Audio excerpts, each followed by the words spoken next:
지금까지 아나운서 김소리였습니다. KBS.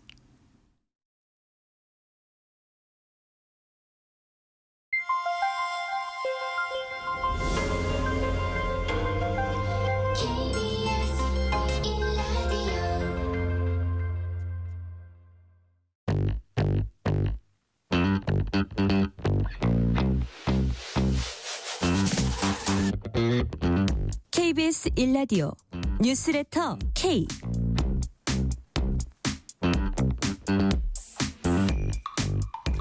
안녕하세요. 뉴스레터 K 진행하는 전종철입니다. 북한 파병에 대한 정부 대응을 놓고 여야가 정면 충돌했습니다. 민주당은 정부가 참관단 파병 등을 절대로 해선 안 된다고 비난하고 러시아 파병 북한군을 공격하자는 문자 메시지가 노출된 국민의힘 한기호 의원 제명 촉구 결의안을 국회에 제출했습니다. 국민의힘은 민주당이 세계 평화와 대한민국 안보를 해치는 북한에겐 침묵하면서 정부 비판에만 골몰하고 있다면서 안보 이슈마저 정권 퇴진에만 활용하려는 것이냐 이렇게 비판했습니다. 주요 정치 현안들 정치 토크 코너에서 자세히 짚어봅니다. 미국 대선이 다음 주로 다가온 가운데 민주당 해리스 후보와 공화당 트럼프 후보가 막판까지 치열한 접전을 벌이고 있습니다. 김동석 미주 한인 유권자 연대 대표 전화 연결해서 대선을 앞둔 미국 현지 분위기와 막판 변수 등을 분석해 봅니다. 문자샵 9730 짧은 문자 50원 긴 문자는 100원 어플리케이션 콩으로 보내시면 무료입니다. 유튜브 KBS 1라디오 계정 채팅으로도 이용해 주시고요. 문자 보내주시면 추첨을 통해서 커피 쿠폰 보내드릴 테니까요. 여러분의 이야기도 많이 들려주세요. 뉴스레터 K 지금부터 시작합니다.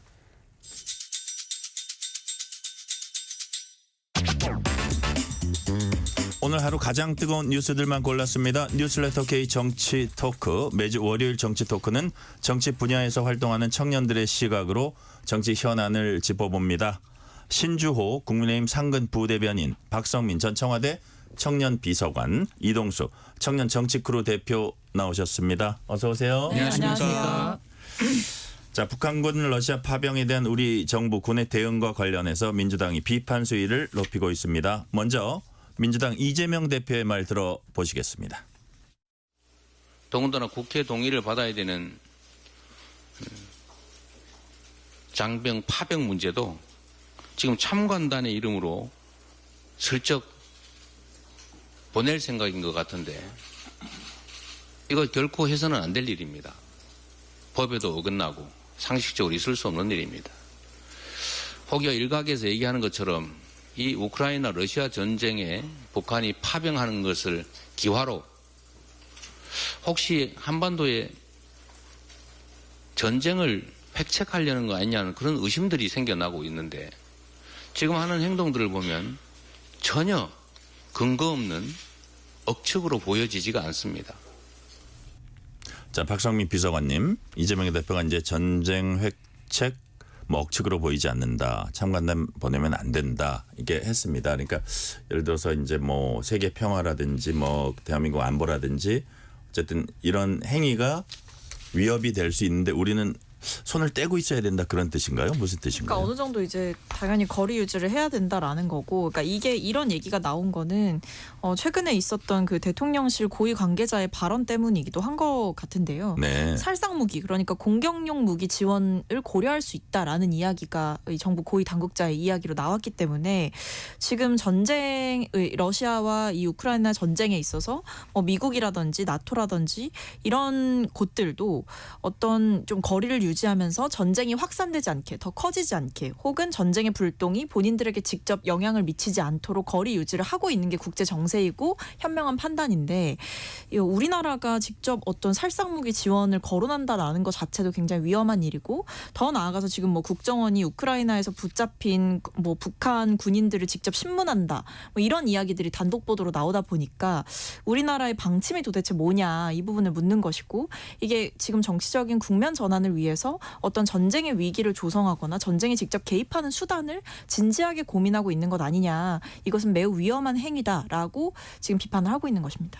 자, 이동수 대표님, 네. 그러니까 어떤 그 국제 정세에 영향을 미치는 북한군의 파병, 우리가 어디까지 해야 된다고 생각을 하세요? 저는 지금 보면은 이제 최근에 북한군이 개입한 걸로 보이는 영상이나 이런 증거들이 나오는 출처를 보면 다 지금 우크라이나 정부에서 지금 내고 있는 것들이 되게 많거든요. 근데 저는 이게 우크라이나 정부나 젤렌스키 대통령이 왜 이런가 봤을 때 지금 미국 대선이 한 일주일 정도밖에 안 남았잖아요. 근데 지금 트럼프 후보가 당선될 확률이 매우 높은 걸로 지금 많은 분들이 여기고 있고, 트럼프 후보 같은 경우에 공약 자체를 자기는 이제 당선되는 순간 그냥 우크라이나 전쟁 끝내겠다, 지원 끊겠다 지금 이렇게 얘기를 한 상태잖아요.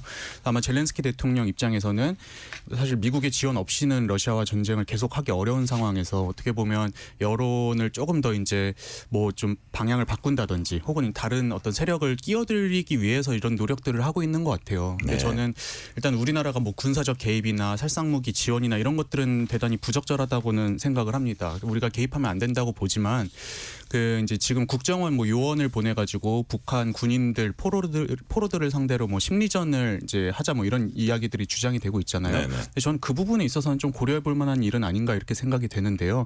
지금 보면은 북한 병사들이 최전방으로 지금 투입되고 있는 상황인데 지금 이들도 사실은 본인들이 뭐 자발적으로 간 건 아닐 거 아니에요. 정부 국가가 시키니까 보냈을 거고 사지로 내몰린 격인데, 저는 요즘 이제 북한 내부적으로 굉장히 이 정권에 대한 여론이 안 좋은 상황에서 또 이 뭐 요원들이 좀 포로들을 지금 탈북을 시킨다든지 이러면은 또 심리적인 타격을 줄 수 있지는 않을까 이런 생각은 좀 됩니다. 자, 신주호 부대변인.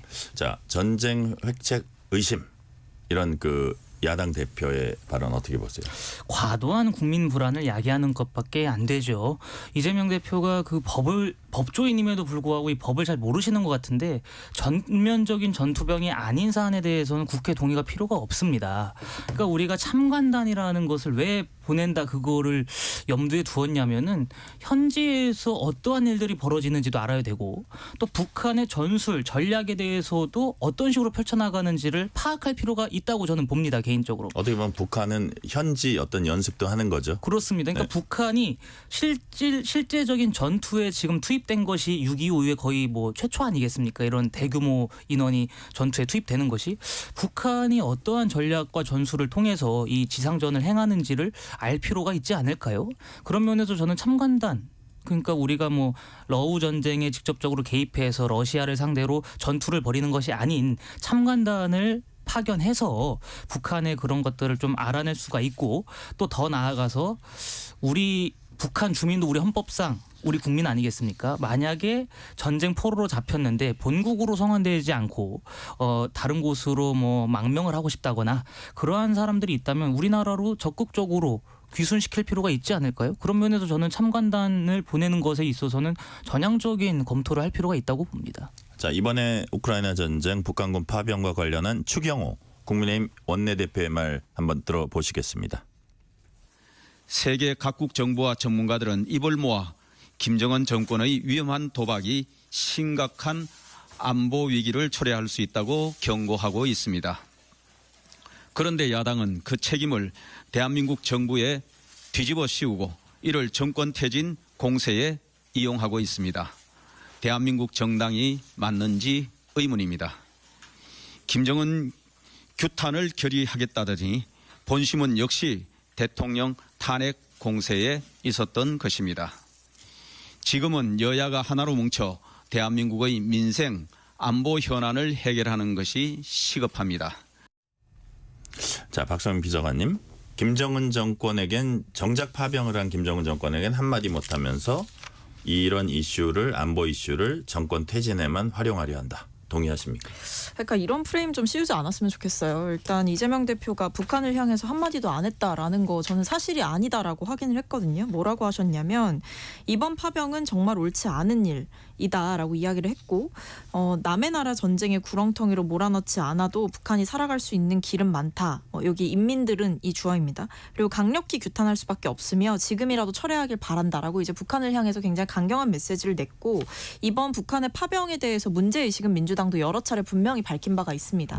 다만 이 상황 속에서 우리나라 정부가 어떤 러시아와의 관계라든지 이런 굉장히 고도의 외교적인 전략이나 이런 것 없이 그냥 지금 단순히 뭐 우크라이나에 살상무기를 지원할 수 있다, 검토하고 있다 이런 이야기까지 나오다 보니까 이게 정말 이 남의 나라 전쟁에 어떻게 보면 우리나라가 직접적으로 뛰어드는 모양새가 되는 것은 굉장히 우리나라 안보에도 위험할 수가 있고 또 러시아가 어떤 공세를 펼칠지 역공세를 어떻게 펼칠지를 모르는 상황이다 보니까 이런 부분에서 신중해야 된다라는 생각이 당연히 야당으로서는 있을 수밖에 없는 거죠. 그렇기 때문에 저는 이재명 대표를 비롯한 이 야당의 문제 제기를 뭐 또다시 뭐 대통령 탄핵과 결부시킨다거나 뭐 대통령을 향한 정치적 공세로 연결시킬 게 아니라 야당의 정치인들이 대한민국 국민의 생명과 안전을 위해서 또 다른 목소리를 내고 있는 것이다라고 인지하는 게 맞는 것이 아닌가. 또 이 부분에까지도 집권여당 원내대표께서 뭐 김정은을 향해서는 왜 한마디도 못하냐라는 식으로 얘기하는 거는 그냥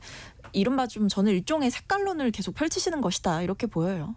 자, 신주호 부대변인, 우리 박성민 비서관 말씀이 일종의 이건 지나친 색깔론에 가까운 그런 얘기고 충분히 뭐 이재명 대표도 얘기했다.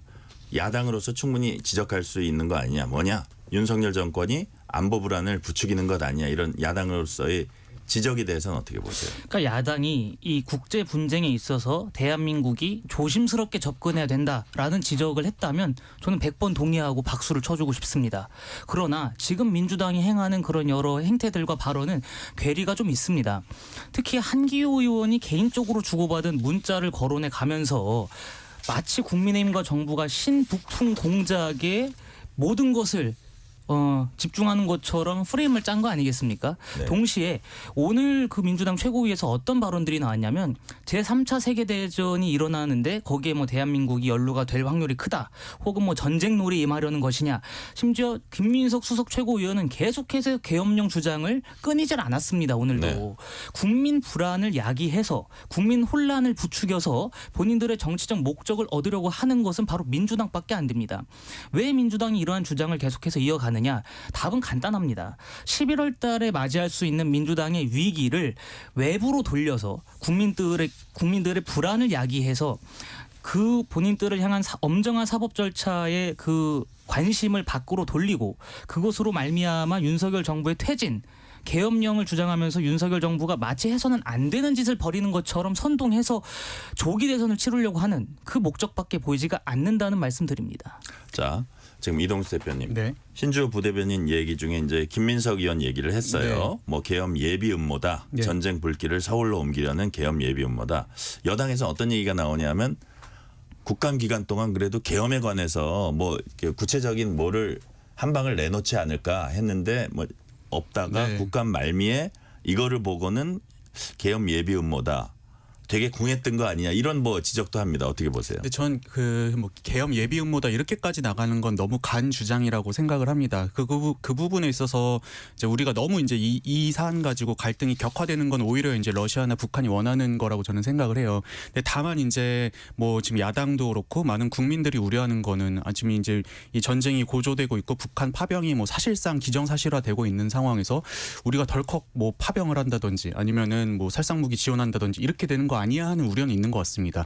방금 전에 신주호 부대변인께서 뭐 한기호 의원 개인이 이렇게 한 거다 문자다 이렇게 말씀을 하셨는데 사실 한기호 의원이 그냥 개인이라고 볼 수는 없는 인물이라고 저는 생각을 해요. 일단 군 장성 출신의 또 여당 중진 의원이고 이제 신원식 국방장관이랑 또 그 대화를 나눈 거잖아요. 그러니까 저는 이게 분위기가 점점 이렇게 고조되다가 정말로 이제 뭐 신원식 그 한기호 의원이 얘기한 것처럼 우리가 막 폭격을 하려고 한다든지 이런 부분에 있어서 국민들이 좀 우려를 많이 표하고 있는 것 같고요. 그런 점에서 이제 여당도 적정선에서 수위 조절을 할 필요는 있다고 생각을 합니다. 네. 그러니까 이게 자, 뭐 그런 것도 있는 것 같아요. 박성민 이 비서관님. 주고받은 문자를 보면 어쨌든 뭔가 내부적으로 실제로 진지하게 그런 공격용 무기 지원이라든지 아니면 이 우크라이나와 러시아의 전쟁에 정부가 개입하는 것으로 이미 방침을 정해놓은 것이 아닌가 이런 생각이 들 정도로 그러니까 개인이 주고받은 사적인 문자다라고 하기에는 어쨌든 신원식 안보실장과 하신 거잖아요. 그렇기 때문에 대통령실의 안보를 총괄하는 책임자와 나눈 문자이기 때문에 거기서 당연히 이런 이야기들이 오간다. 그리고 심지어 어떤 뭐 회의를 했다. 이런 얘기들이 그 문자에 녹아 있기 때문에 이게 국민들 모르게 그리고 국회가 모르게 무언가 이 안보 쪽에서는 뭔가 결정이 지금 되고 있는 것이 아닌가라는 불안감이 엄습하기 때문에 야당 입장에서도 계속해서 비판을 날카롭게 할 수밖에 없고 제대로 정부를 향해서 답을 요구할 수밖에 없는 거죠. 네, 어쨌든 뭐 그 단초는 제공했다. 이게 이제 야당의 네. 얘기입니다. 자, 다음 주제로 넘어갈게요. 국민의힘이 다음 주에 의원총회를 열고 특별감찰관제 도입 여부를 논의할 예정입니다. 실제로 오늘 뭐 그 언제 열려요 물어보니까 추경호 원내대표가 이번 주는 어렵다. 이런 워딩을 썼습니다. 이번 주는 어렵다. 다음 주에 열린다가 아니고 이번 주는 어렵다 그랬어요. 자, 신주호 부대변님. 지금 이제 친한계하고 친윤계하고 좀 달라요. 이제 친한계는 공개 논의하고 토론까지 하자. 그렇게 저기 요구하는 이유가 뭡니까? 그러니까 사실 이 문제가 굉장히 풀기가 어려운 매듭이 굉장히 꽉 매여 있는 문제이긴 합니다. 근데 다만 이 특별감찰관 문제에 있어서는 정론을 따라갈 필요가 있습니다. 정론이라 하면 대통령께서 대선 공약에 내셨던 특별감찰관 임명 그것을 그대로 하시면 될 문제인데 왜 이 사안이 이토록 정치 쟁점화가 됐는지 저는 개인적으로 의구심이 듭니다. 그래서 뭐 친한계 일부 의원들께서는 공개 토론을 넘어서서 만약에 합의 추대가 안 된다면 표결까지 하자 이렇게 가시는 것 같아요. 근데 저는 이 문제는 표결까지 갈 사안이 아니고 대통령께서 말씀하셨던 내용을 지키면 된다라는 생각이고요. 무엇보다 사실 표결까지 가는 것 자체가 여당 내 어떤 갈등 상황을 너무 노정시킨다. 너무 저희가 불필요한 갈등을 예. 외부에 알리는 꼴이 될 수가 있고요. 그러게 어떤 경우에 만약에 부결이 네. 안 된다. 그랬을 경우에 대통령 공약을 부정한 게 돼버리고 그렇습니다. 그리고 한동훈 대표의 어떤 추진 사항을 부정한 게 돼버리네요. 한동훈 대표의 추진 사항이라기보다는 예. 대통령께서 내셨던 대선 공약을 네. 친윤이라고 하시는 의원들께서 거부하는 모양새가 될 수가 있기 때문에 저는 이러나 저러나 표결까지 가는 것은 바람직하지 않다고 봅니다. 그래서 제가 말씀드린 것처럼 정론으로 가야 된다. 이 문제에 있어서만큼은 네. 지금 국민들께서 요구하시는 최소한의 그 선제적 조건이 이 특별감찰관이기 때문에 이 부분은 저희가 반드시 시행할 필요가 있다고 생각합니다. 저는 예, 이동수 대표님. 표결이 쉽지 않을, 그러니까 표결까지 가기가 쉽지 않을 거라고 생각을 하는 게 만약에 이제 특별감찰관 도입하자 해서 표결을 했는데 압도적으로 반대가 많이 나와버리면 또 그것도 이제 한동훈 대표의 어떤 리더십에 큰 상처를 입을 수 있는 거잖아요. 제가 물론 지금 국민의힘 현역 의원들의 어떤 분위기는 잘 모르겠지만 거기다 또 아까 말씀하신 대로 대통령 공약이었는데 네. 여러 가지로 모양새가 네.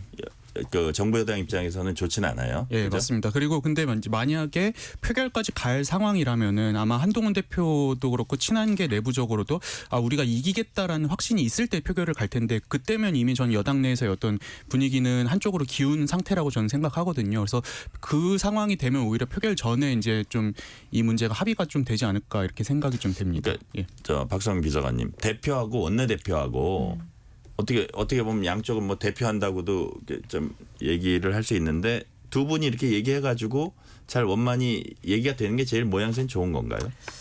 사실 뭐 그게 답이기는 한데 예. 지금 이 여당의 분위기를 보면 뭐 오늘 뭐 김종혁 최고위원께서 공개적으로 최고위에서 발언하신 거 아니에요? 표결을 해야 된다라고 네네. 이야기를 하셨고 그리고 이미 이 표결 얘기가 나온 거는 사실 이 채널A라는 언론사의 그 단독 보도로 추경호 원내지도부에서 표결을 검토하고 있다 내부적으로 뭐 정해진 것은 아닙니다만 검토 중이라는 얘기가 나왔기 때문에 그것부터 이미 친윤계가 사실은 굉장히 조용히 또 조직적으로 움직인다라는 어떤 자신감의 발로가 아니었을까 이런 생각도 해보거든요. 그러니까 친한계는 지금 일종의 여론전을 통해서 국민 민심을 등에 업고 밀어붙여보겠다 이런 심산인 것이고 친윤계는 그래도 친한계보단 친윤계가 당내 조직이 훨씬 크다 이런 자신감이 내부적으로 있기 때문에 표결하면 어차피 친한계 쪽이 질 거니까 해볼 수도 있는 것 아니냐 이런 고민을 했던 걸로 보여요.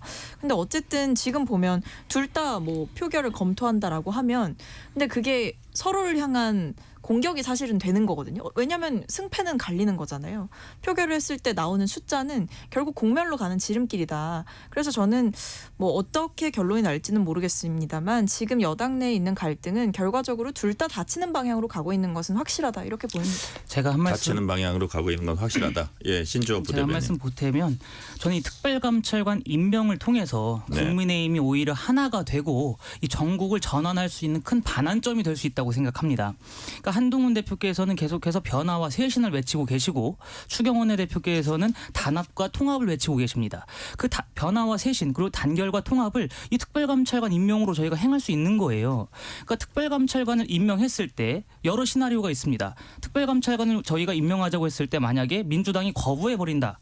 이러면은 저희가 민주당을 향해서 김건희 여사 의혹, 영부인 리스크를 본인들의 정치적인 목적을 위해서 활용했다.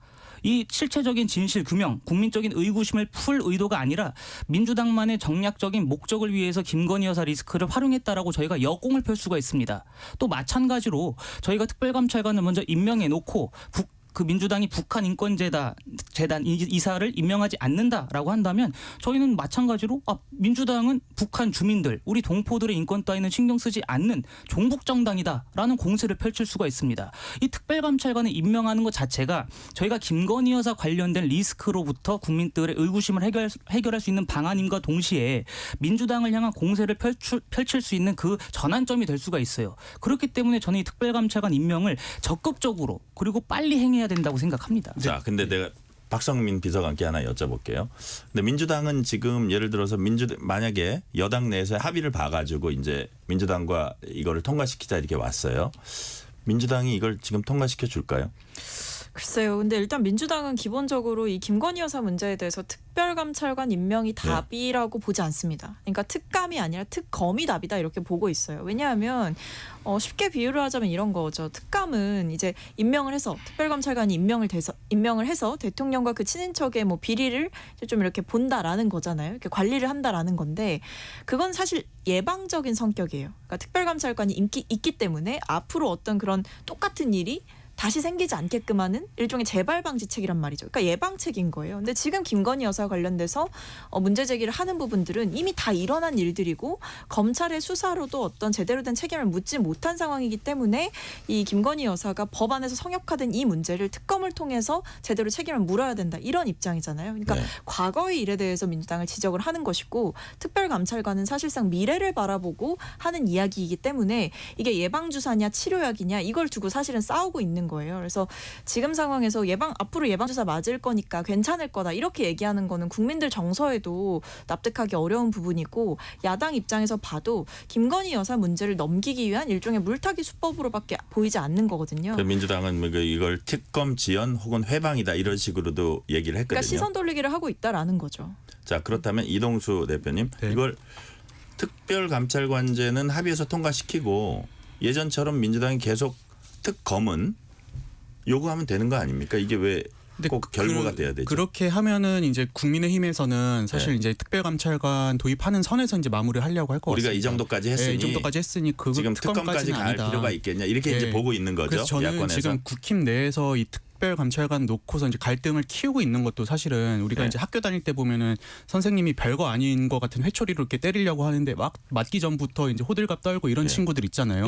그럼 선생님 입장에서는 한 대 때렸을 때 괜히 미안한 마음 들고 그래서 그 다음 처벌을 또 안 하고 이런 식으로 가는 경우들이 있는데 저는 약간 이 특별감찰관이라는 거에 대해서 그냥 국민의힘이 이게 마치 엄청 대단하고 굉장히 큰 어떤 처벌적인 성격이 있는 것처럼 이렇게 갈등을 키워놓고 도입됐을 때 그냥 이 사건을 좀 매듭 지으려고 하는 게 아닌가 이런 생각이 좀 듭니다.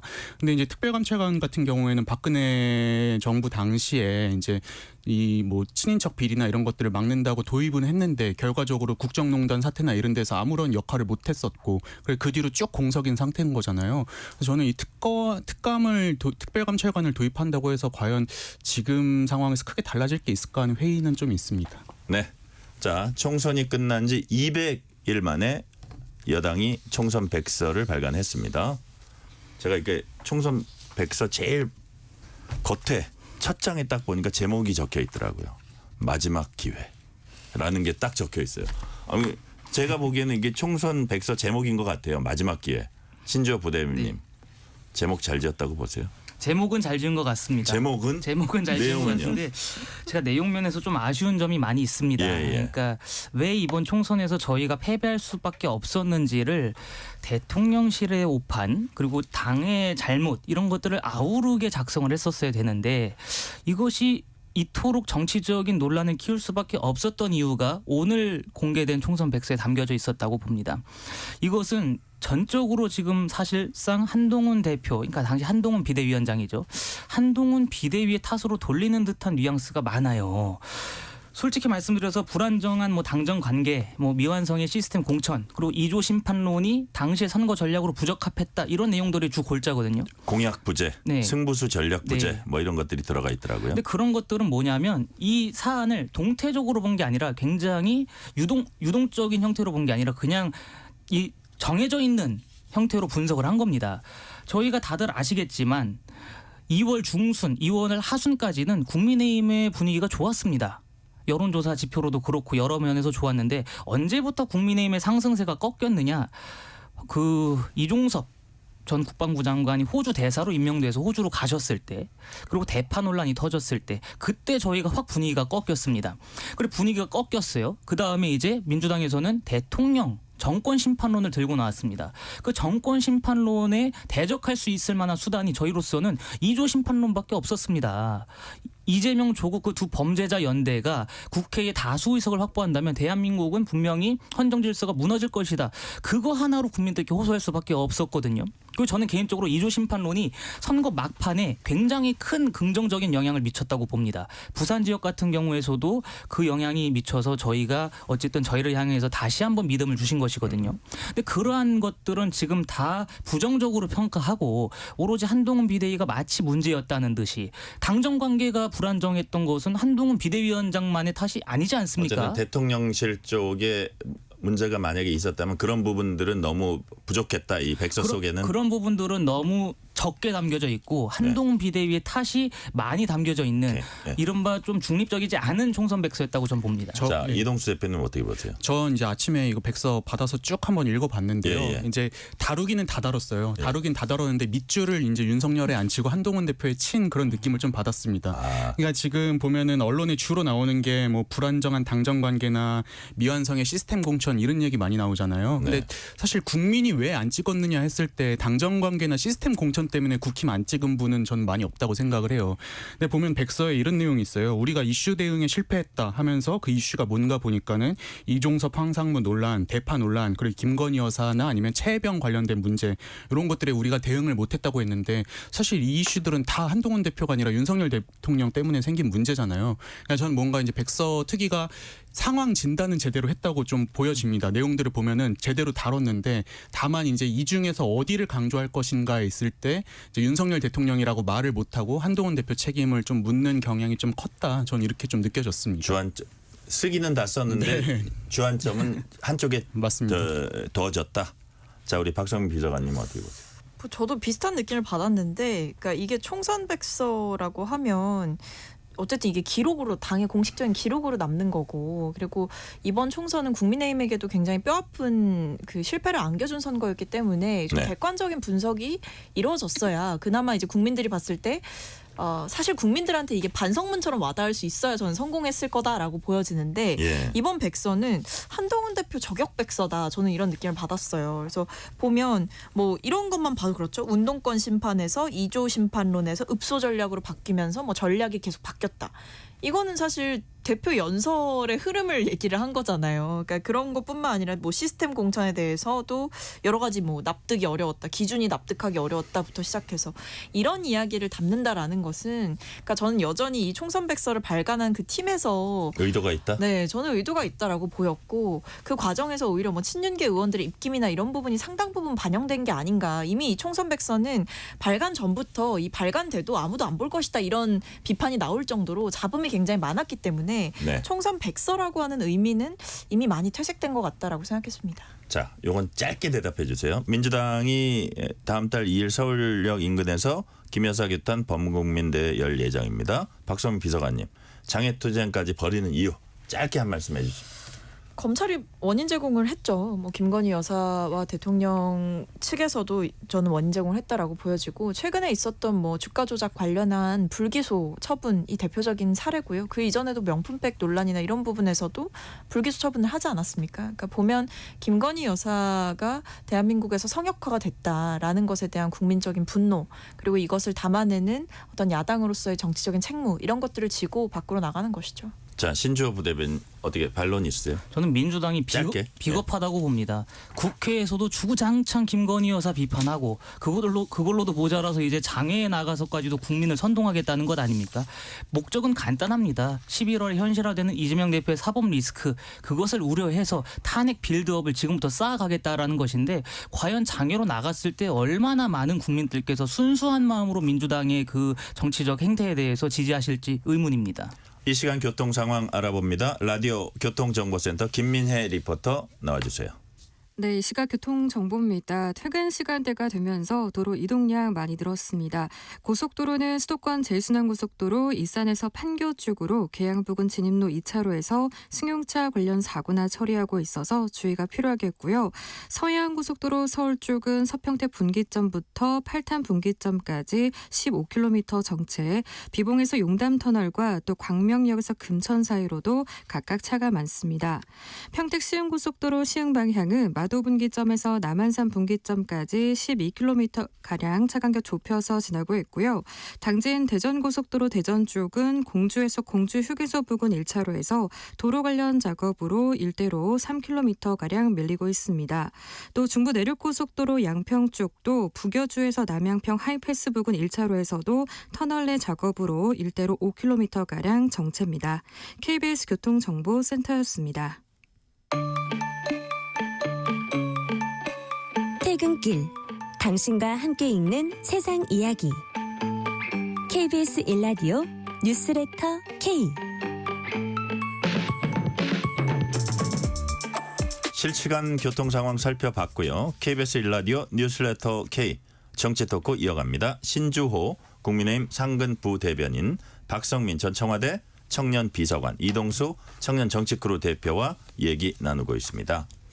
자, 민주당 박찬대 원내대표는 김건희 여사 도이치모터스 주가 조작 의혹과 관련해 대통령실이 23억 원의 시세 차익을 얻었다는 주장을 부정한 데 대해 뻔뻔한 거짓말이다 이렇게 비난을 했습니다. 박찬대 원내대표 목소리 직접 들어보시겠습니다. 윤석열 대통령은 끊임없이 생산되는 가짜 뉴스들이 자유민주주의를 위협하고 있다고 말하고 대통령실은 끊임없이 가짜 뉴스를 생산하고 있으니 국정이 엉망진창 아닙니까? 김건희 여사 방탄을 위해서라면 노골적인 거짓말까지 대놓고 하는 대통령실이야말로 자유민주주의를 위협하는 거짓말의 진원지입니다. 대통령실은 국민을 바보 취급하는 거짓말에 대해 국민께 즉시 사과하십시오. 자, 이동수 대표님, 대통령실이 23억 시세 차익 거짓말이다. 이 주장의 근거가 뭐죠? 일단 대통령실이 이제 23억 원 시세 차익을 얻었다는 주장이 거짓말이라고 하는 거는 네. 이게 이제 문재인 정부 당시에 검찰 수사팀이 1심 재판부에 낸 의견서에 실린 내용일 뿐이다라는 입장입니다. 실제로 이제 1심과 2심 재판부는 수익과 관련해서 뭐 산정이 불가하다, 시세 조정 행위와 인과관계가 없다고 판단했는데요.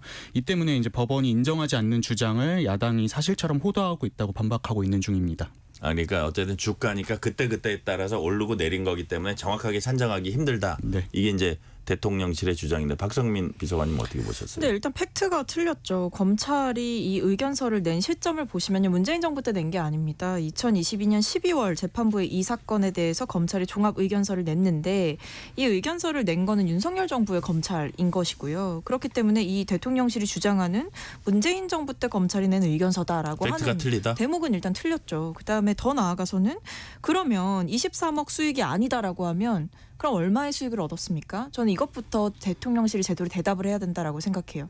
근데 지금 김건희 여사의 수익이 얼마인지에 대해서는 제대로 밝히지 못하고 있잖아요. 심지어 일부 손해본 계좌 일부만 얘기하면서 손해를 봤다, 몇 천만 원 손해를 봤다 이런 식으로만 설명했을 뿐이지 이 검찰이 낸 의견서에 적혀있는 23억은 사실이 아니다라고 얘기하면서도 어떤 객관적인 팩트를 제대로 제시하지 못하고 있는 게 대통령실의 현주소입니다.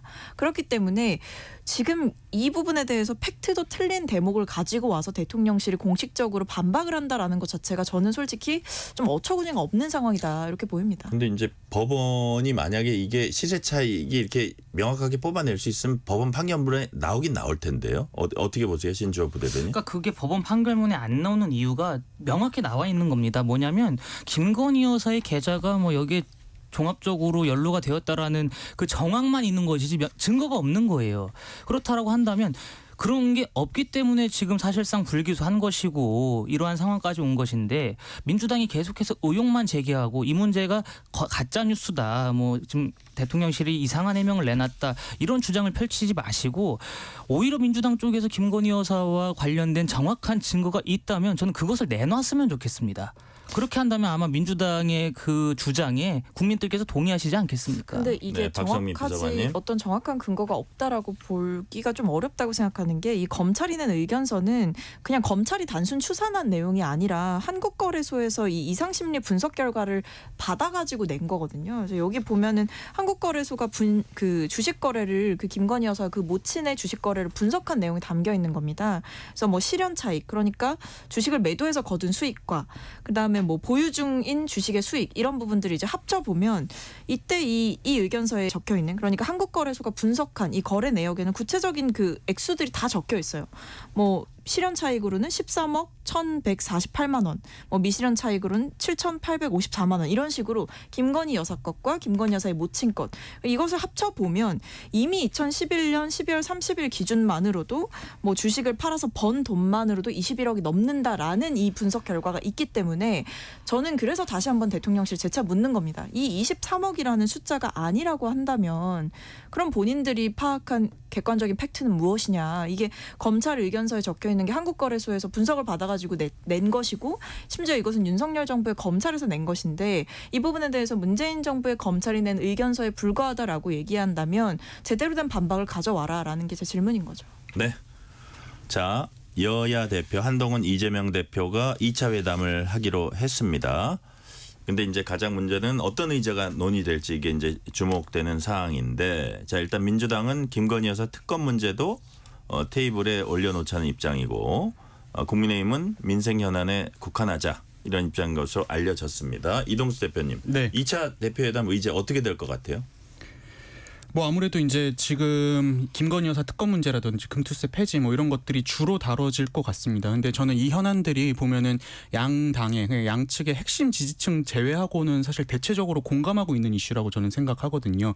예컨대 이제 금투세 폐지만 보더라도 이제 민주당의 어떤 뭐 소수의 이제 지지층들은 반대를 하고 있지만은 이제 많은 또 분들이 좀 찬성하고 있는 상황이라고 보여져요. 근데 다만 지금 이재명 대표나 한동훈 대표나 이거를 받고 싶어도 추진을 하고 싶어도 어떻게 보면은 자기 진영에서 반발이 나올 수 있기 때문에 어떤 명분이 없었던 상황이잖아요.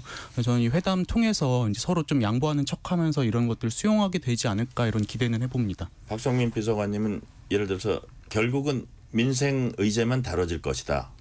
아니면 김건희 여사 어떤 문제가 의제로 다뤄진다? 그렇게 보세요? 저는 다뤄질 가능성이 높다라고 보는데 그래요? 한동훈 대표도 다룰 생각이 있으실 것 같아요. 그러니까 다만 그것을 공식적으로 사전에 우리가 이것을 다룰 것이다라고 천명하지 않을 의제 뿐이지. 테이블에 미리 올려놓지는 않는다 네, 뭐 뿐이지. 의제 테이블에는 아무래도 이제 민생과 관련된 구체적인 정책들을 담는 것이 먼저고 그 다음에 가서 자연스럽게 대화를 나누는 과정 중에 이런 이야기도 있었다라고 아마 뭐 사후 브리핑을 통해서라도 어떤 여야 대표의 공통된 의식을 좀 담지 않을까. 한 대표 입장에서도 굳이 그 얘기를 안 할 이유가 있는가 아니 이렇게 그렇죠. 보시는 왜냐하면 거죠? 한동훈 대표가 이미 지금 대통령실과 대립각을 선명하게 세우고 있는 상황이기 때문에 어떻게 보면 대통령실을 압박하는 하나의 정치적인 전략으로서도 이 야당 대표와 어떤 교감을 이룬 부분들을 아니면 공통된 합의를 이뤘고 이 부분에 대해서는 여야가 지금 이견이 없다라는 부분을 얘기하는 것이 네. 한동훈 대표에게 마이너스인 상황이 아니라는 것이죠. 자 신주호 부대변인은 어떻게 전망하세요? 무엇을 우선순위에 두고 논의해야 되느냐 저는 그 싸움이라고 봅니다. 지금 굉장히 민생이 어렵고 우리나라가 직면하고 있는 여러 국내외적인 어려움이 가중되고 있는 상황에서 과연 여야 대표가 만나서 김건희 여사 특검 같은 정쟁적 이슈를 논의한다? 저는 그것은 바람직하지 않다고 봅니다. 지금 곧 있을 예산 통과 그리고 뭐 민생, 경제 그리고 곧 있을 그 미국의 대선 결과에 따른 국제 정세의 변화 이런 것들에 대응할 만한 이슈를 찾고 그것을 중점적으로 논의를 해야지 김건희 여사 특검 뭐 그러한 정쟁적 이슈를 정당 대표가 논의하고 그것을 발표한다. 저는 그것은 우선순위에도 어긋나지만 국민을 향한 도리가 아니라고 봅니다. 그렇기 때문에 두 분 간의 만남에서 필수적으로 말씀하셔야 될 것은 민생 문제다. 그것밖에 없다고 저는 봅니다. 근데 저는 네네, 이동수 대표님. 회담에 성과가 있느냐 없느냐도 사실 뭐 여론이라든지 언론이 굉장히 많이 기대하는 바잖아요. 근데 이제 비쟁점 사안들, 이 민생 법안이나 이런 것들이 물론 대단히 중요하지만은 이런 것들을 합의했다고 했을 때 여론이나 언론에서는 성과가 있었다고 보기 어려울 것 같아요. 결국에 지금 가장 첨예한 이슈인 뭐 김건희 여사 문제라든지 아니면 금투세 폐지를 하느냐 마느냐 이런 것들을 반영을 했느냐 가지고 이제 언론이나 이런 데서는 성과를 측정을 할 텐데 최소한 논의라도 했느냐? 네, 그런 네. 저는 그렇게 생각합니다. 그런데 이제 지금 보면 한동훈 대표나 이재명 대표나 이런 이슈들에 있어서 저는 이해관계가 크게 엇갈리는 상황은 아니라고 생각하거든요. 네네. 그래서 저는 충분히 내부적으로라도 다뤄지지 않을까 이렇게 예상을 합니다. 자, 금투세 관련해서 한동훈 국민의힘 대표의 말 직접 들어보시겠습니다. 혹시 더불어민주당이 금투세를 이렇게 미루고 민심에 역행하면서 미루고 있는 것이 민노총 등의 단체의 눈치를 보는 것은 아닙니까? 장외투쟁에 도움을 받기 위해서 금투세 미루는 걸로 민노총 등의 눈치를 보고 비위를 맞추는 것 아닙니까? 답해 주시기 바랍니다. 국민과 투자자들의 눈치를 봐야 합니다. 그게 정상적인 정치죠. 박상민 비서관님, 지금 한동훈 대표 얘기 어떻게 들으셨어요?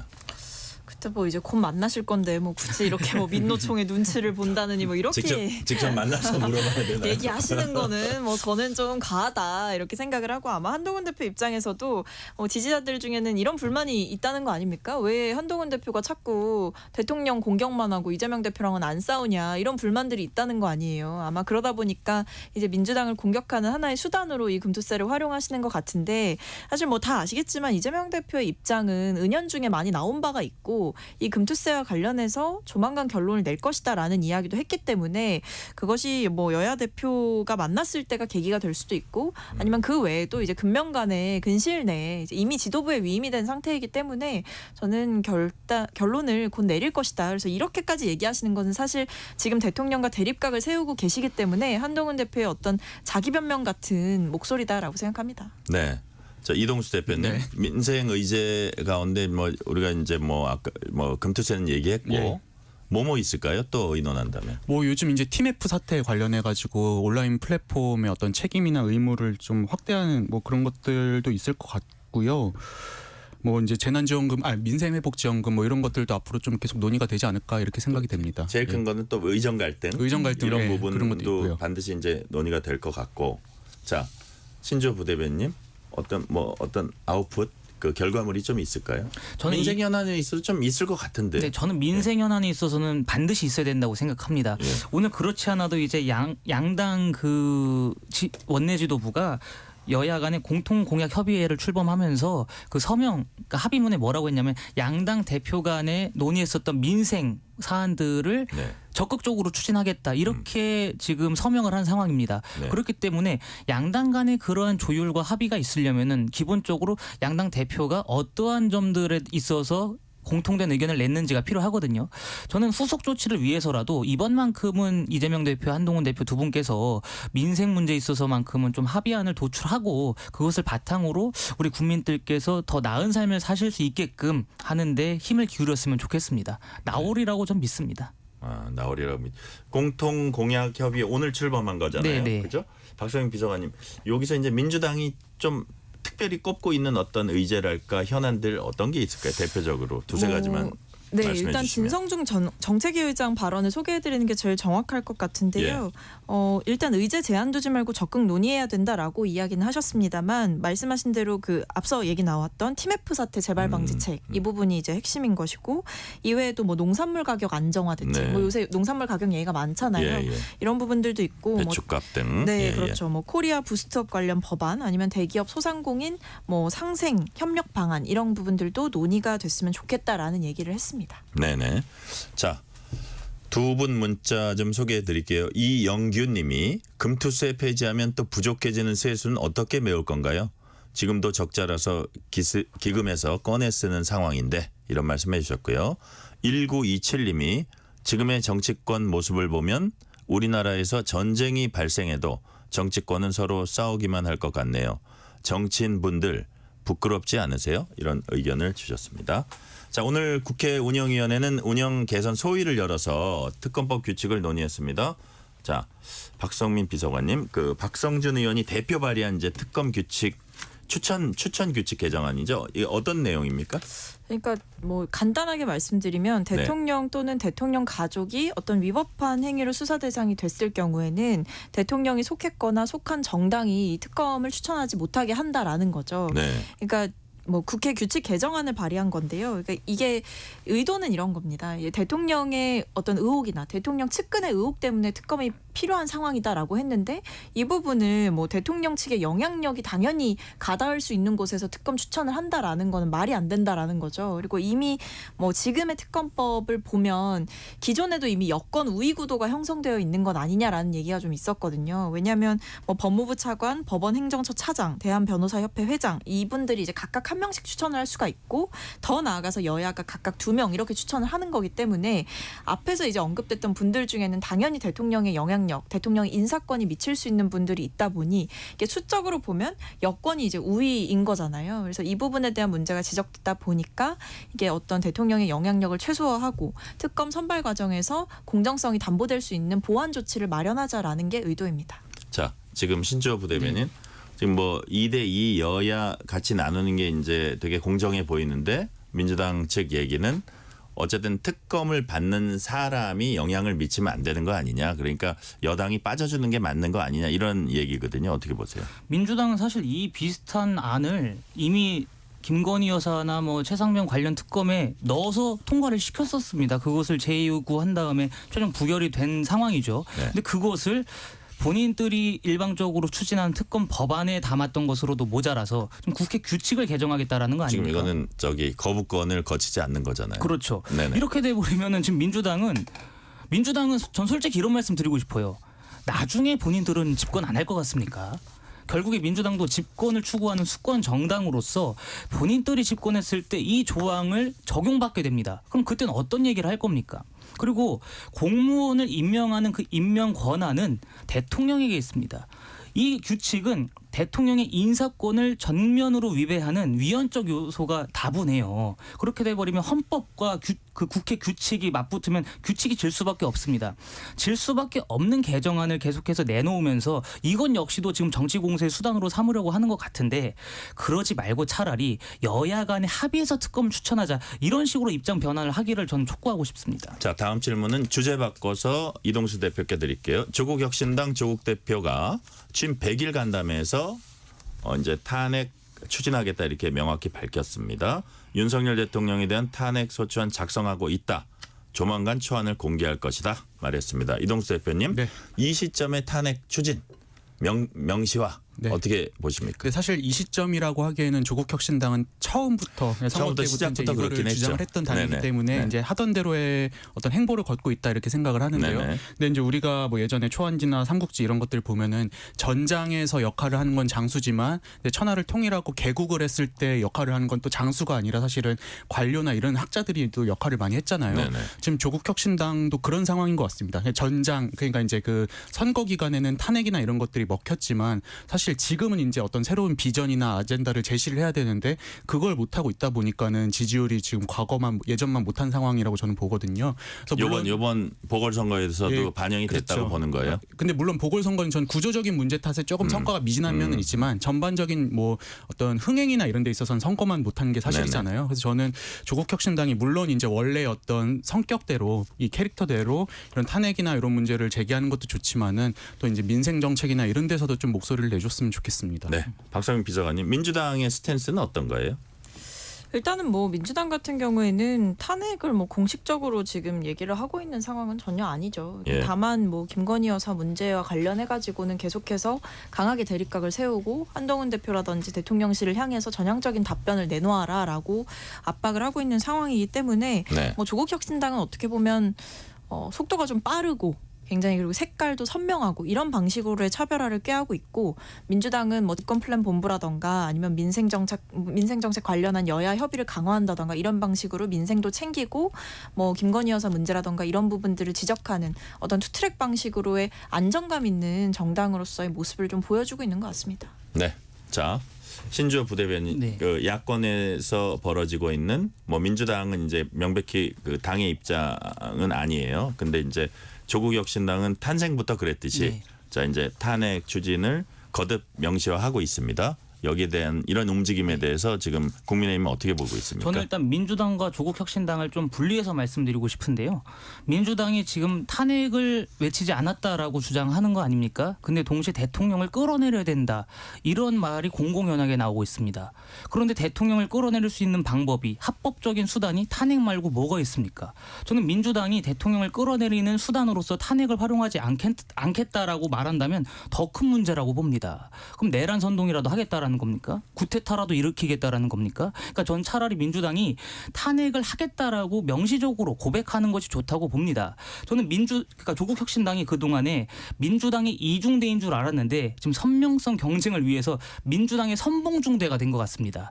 우리가 먼저 탄핵을 외치고 나아갈 테니까 민주당 너네는 따라와. 이렇게 이중대가 아닌 선봉부대다. 선봉중대가 됐고 쇄빙선 역할을 부산 금정구 선거에서 한 게 아니라 탄핵 국면에서 본인들이 민주당의 쇄빙선 역할을 할 것 같습니다. 과연 근데 그렇게 했을 때 국민들로부터 어떠한 지탄을 받을지는 저는 지각이 있는 정치인들이라면 예상하고 진정한 민의를 따라야 될 것이다. 그렇게 말하고 싶습니다. 네, 오늘 말씀은 여기까지 듣겠습니다. 지금까지 신주호 국민의힘 상근 부대변인, 박성민 전 청와대 청년 비서관, 이동수 청년 정치 크루 대표였습니다. 말씀 고맙습니다. 감사합니다. 뉴스레터 K 1부 마치고 2부가 이어집니다.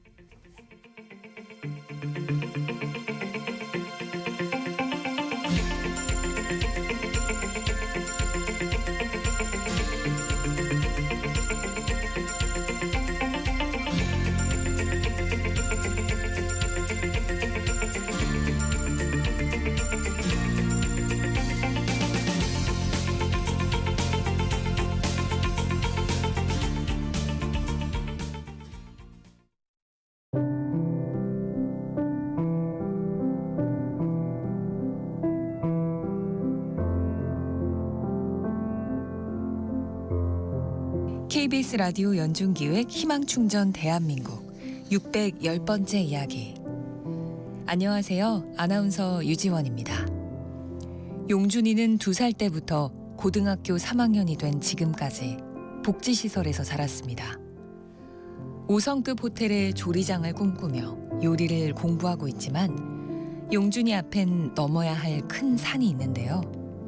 범낭지령성 부전증이라는 병을 앓고 있는 용준이 치아 표면을 보호하고 코팅 역할을 하는 범낭질이 선천적으로 형성되지 않는 병입니다. 때문에 음식물이 치아에 닿으면 무척 시리고 쉽게 부러지거나 금세 썩어버리곤 하는데요. 요리할 때 가장 중요한 음식의 맛과 질감을 느끼기가 어려워 용준이의 마음은 자꾸만 움츠러듭니다. 아기처럼 작은 이 크기 때문에 지금까지 사람들 앞에서 활짝 웃어본 적이 없는 용준이. 용준이가 밝은 미소와 큰 꿈을 찾을 수 있도록 여러분의 응원과 사랑을 보내주세요. 여러분의 따뜻한 손길이 희망의 빛이 됩니다. ARS 060-700-1580 060-700-1580 한 통화 3,000원으로 희망을 선물해 주세요. KBS 라디오 연중기획 희망충전 대한민국은 초록우산 어린이재단, 인탑스 주식회사, 그리고 청취자 여러분과 함께합니다. ARS 060-700-1580 한 통화 3,000원입니다.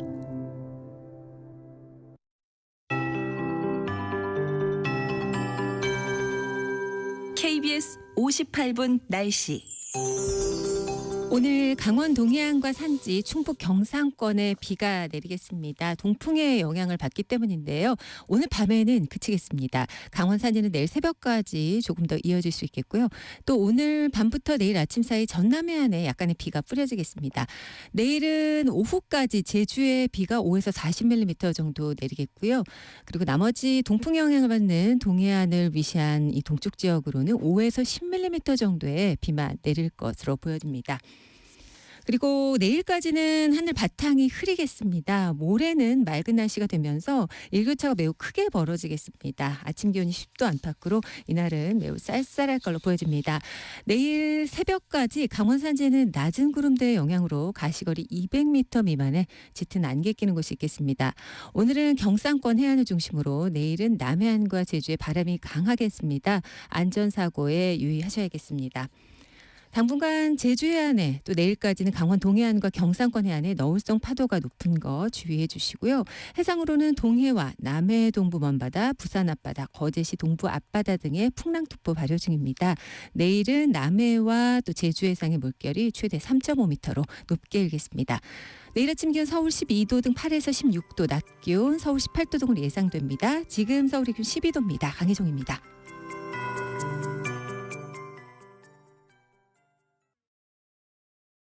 정성을 다하는 국민의 방송 KBS가 6시를 알려드립니다.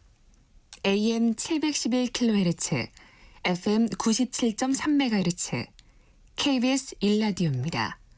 HLKA.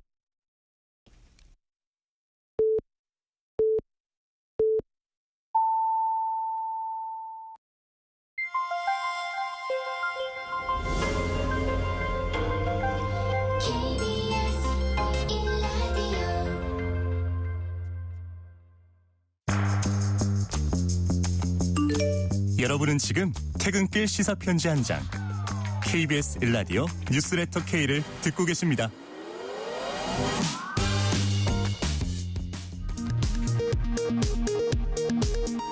이 시각 라디오 정보센터 뉴스입니다.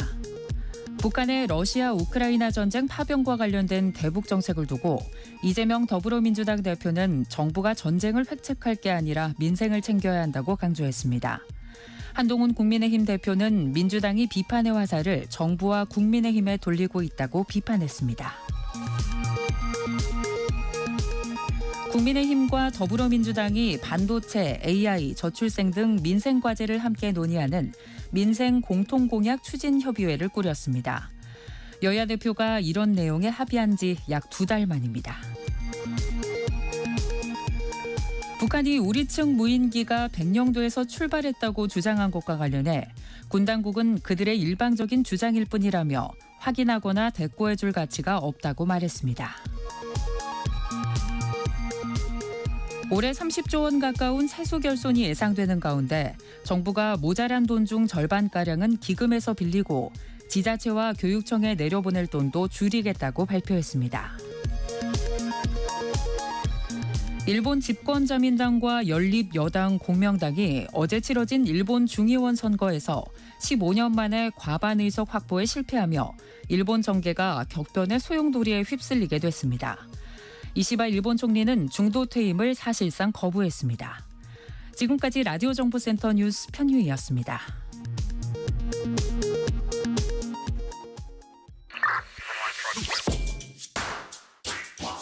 뉴스의 진수를 보여주는 인터뷰, 뉴진수.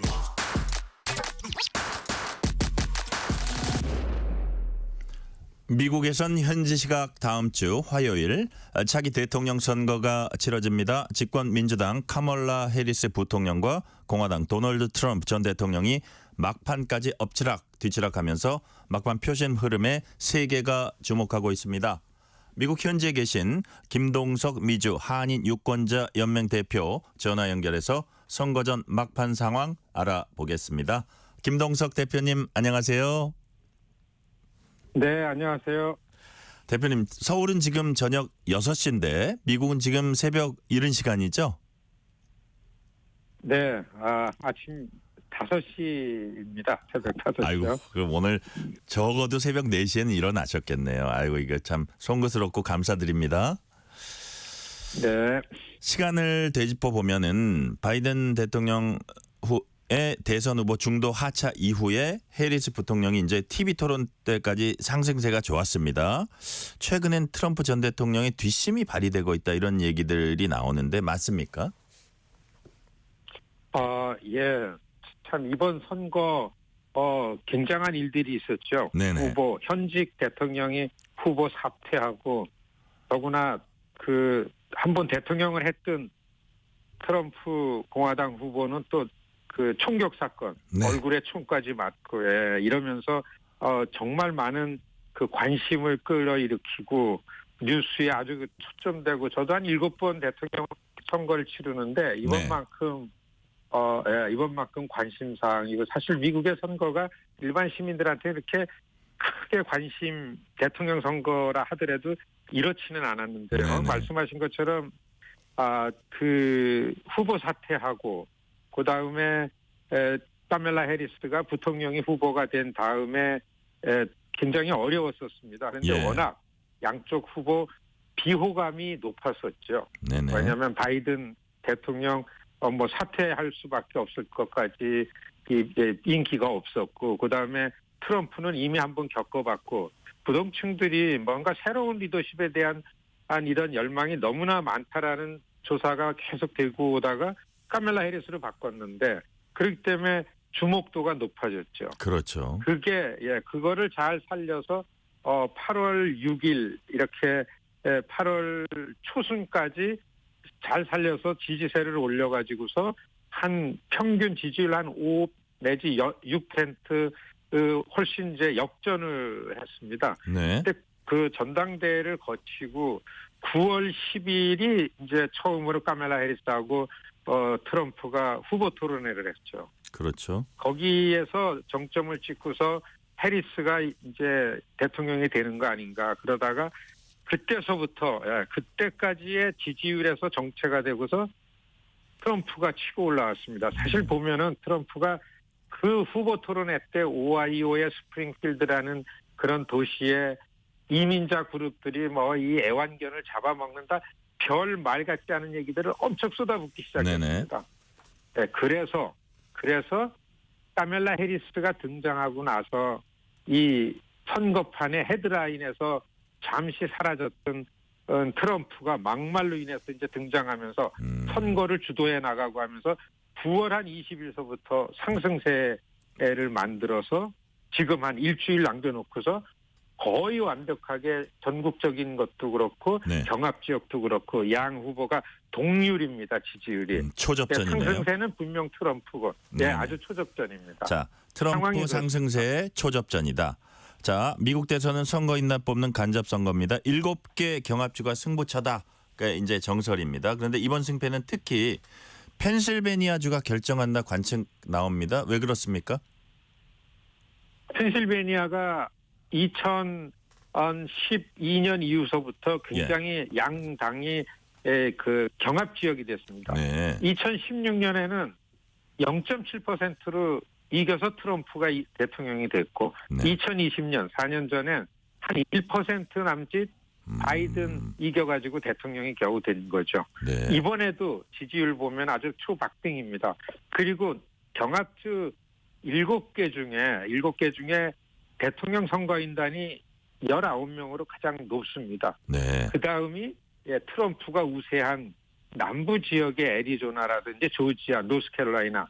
노스캐롤라이나 16명, 조지아 16명, 애리조나가 11명입니다. 네. 그래서 이 북쪽에 있는 경합주 위스콘신, 미시간, 펜실베니아 여기에서 펜실베니아가 19명이기 때문에 해리스한테는 펜실베니아를 이기지 못하면은 도저히 이길 수가 없는 선거죠. 해리스는 무조건 펜실베니아 잡아야 되네요. 높죠. 그렇습니다. 예. 네. 그래서 늘 펜실베니아, 오바마도 지원 유세, 클린턴도 지원 유세, 미셸 오바마도 펜실베니아 가서 살고 막 이러고 있는 상황이 그 네. 펜실베니아입니다. 양쪽 다 펜실베니아 가장 많이 갔고요. 13차례. 자, 그렇다면 대표님 당연히 막판 선거 전략 집중점이 좀 다를 수 있습니다. 일단 해리스 부통령부터 한번 볼게요. 민주주의 수호를 캐치프레이즈로 거듭 내세우고 있습니다. 자, 그리고 마지막 유세도 수도 워싱턴 DC로 잡았습니다. 아무래도 트럼프 전 대통령이 지난번 대선 불복, 의회 난입 사태 선동했다 이런 걸 부각하기 위한 거라고 봐야 될 것 같아요. 그렇습니다. 사실 지금 해리스 쪽이 막판에 밀리는 이유가 네. 해리스는 다른 후보들은 한 1년 내지 1년 반 동안 해야 될 일들, 자기가 다듬고 준비해야 될 걸 한 달 만에 한 후보입니다. 네. 그렇기 때문에 메시지를 만드는 거에 대해서 좀 헤매고 있는 것 같이 보여요. 바이든이 해오던 것처럼 여러 번 보십시오. 트럼프는 아닙니다. 왜냐하면 민주주의를 망가뜨리고 이렇게 하고 의사당 폭동까지 냈습니다. 이런 전략으로 오던 거를 네. 많은 사람들이 그게 이제는 잘 맥히지 않는다. 트럼프가 그렇게 하더라도 트럼프 때가 좋지 않았냐라는 분위기에서 그거보다는 나는 바이든도 아니고 트럼프도 아니고 지금 너무 어려우니까 이렇게 새로운 거를 갖고 나왔다라는 거를 보여줘야 된다라는 의견과 네. 이전에 오던 민주주의를 지켜야 된다는 의견하고서 해리스 캠프에서는 좀 왔다 갔다 했던 게 지금 보이고 아직도 그런 논란이 있는데 네. 그래서 지금 그래도 펜실베니아를 이기려면 경제 문제에 집중해야 되는데 그게 잘 안 되기 때문에 다시 민주주의 수호, 민주주의 가치, 미국을 지키자라는 메시지가 꼭 있어야 된다라는 것 때문에 이제 그 다음 주 화요일 날 내일이죠. 네. 그 의사당 공격을 하라라고서 나와가지고 지지자들을 그냥 선언을 했던 그 백악관 앞에 공원, 이 공원에서 저 해리스가 현직 부통령으로서 민주주의를 지키자라는 이슈를 강조하느라고서 아마 연설하겠다라는 그런 계획을 내놓고 있는 겁니다. 네네. 자, 이제 보니까 이제 뭐 저희가 질문도 뒤에 있습니다만 흑인 부분 뭐 히스패닉 이쪽이 생각보다 잘 안 나오니까 해리스는 최근에 뭐 흑인 부분 좀 신경 쓰는 것 같고 트럼프 전 대통령은 역시 경제와 이민 문제에 특별히 강경한 목소리 내왔잖아요.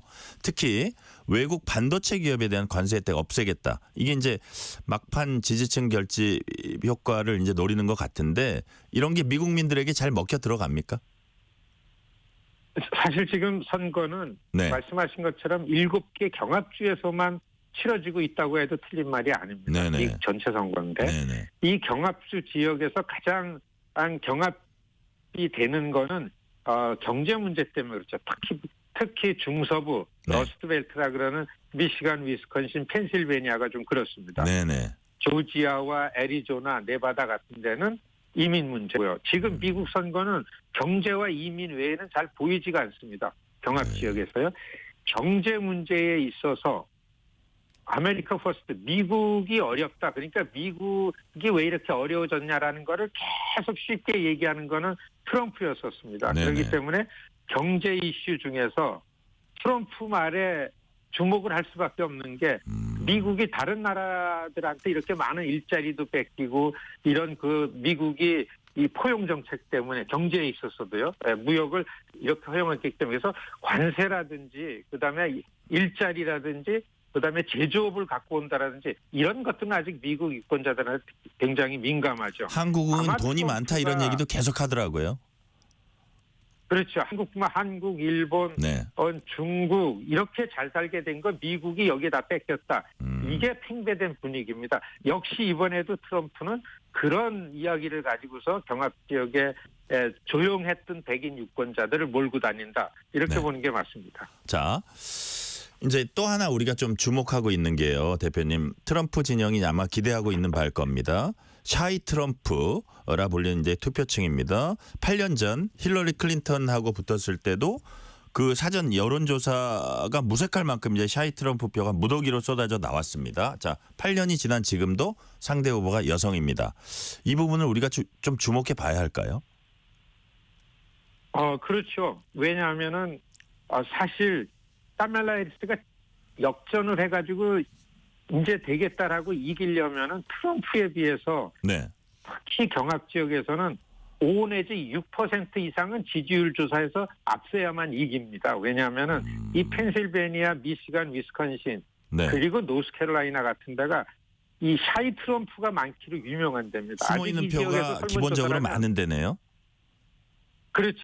트럼프를 특히 지지하는 사람들은 설문조사에 잘 안 잡히는 게 특징입니다. 예. 일부러 숨어 있는 게 아니고, 그렇기 때문에 지금도 설문조사를 보면 4년 전에 트럼프 찍었던 사람하고 진짜 데이트하고서 너무 차이가 날 정도로 네. 차이 트럼프가 아직 있기 때문에 지금 지지율이 동률이라는 거 보면은 이전을 감안해서 보면은 해리스가 지고 있는 거 아닌가. 이렇기 때문에 전문가들이 막판 일주일 두고 트럼프가 된다라고 얘기를 막 하기 시작하는 게 이런 이유에서 그렇습니다. 숨어 있는 표도 있고 트럼프의 지금 추세도 있고 그래서 해리스가 좀 불리한 게 아닌가 이런 관측이 조심스럽게 이제 나오고 있고요.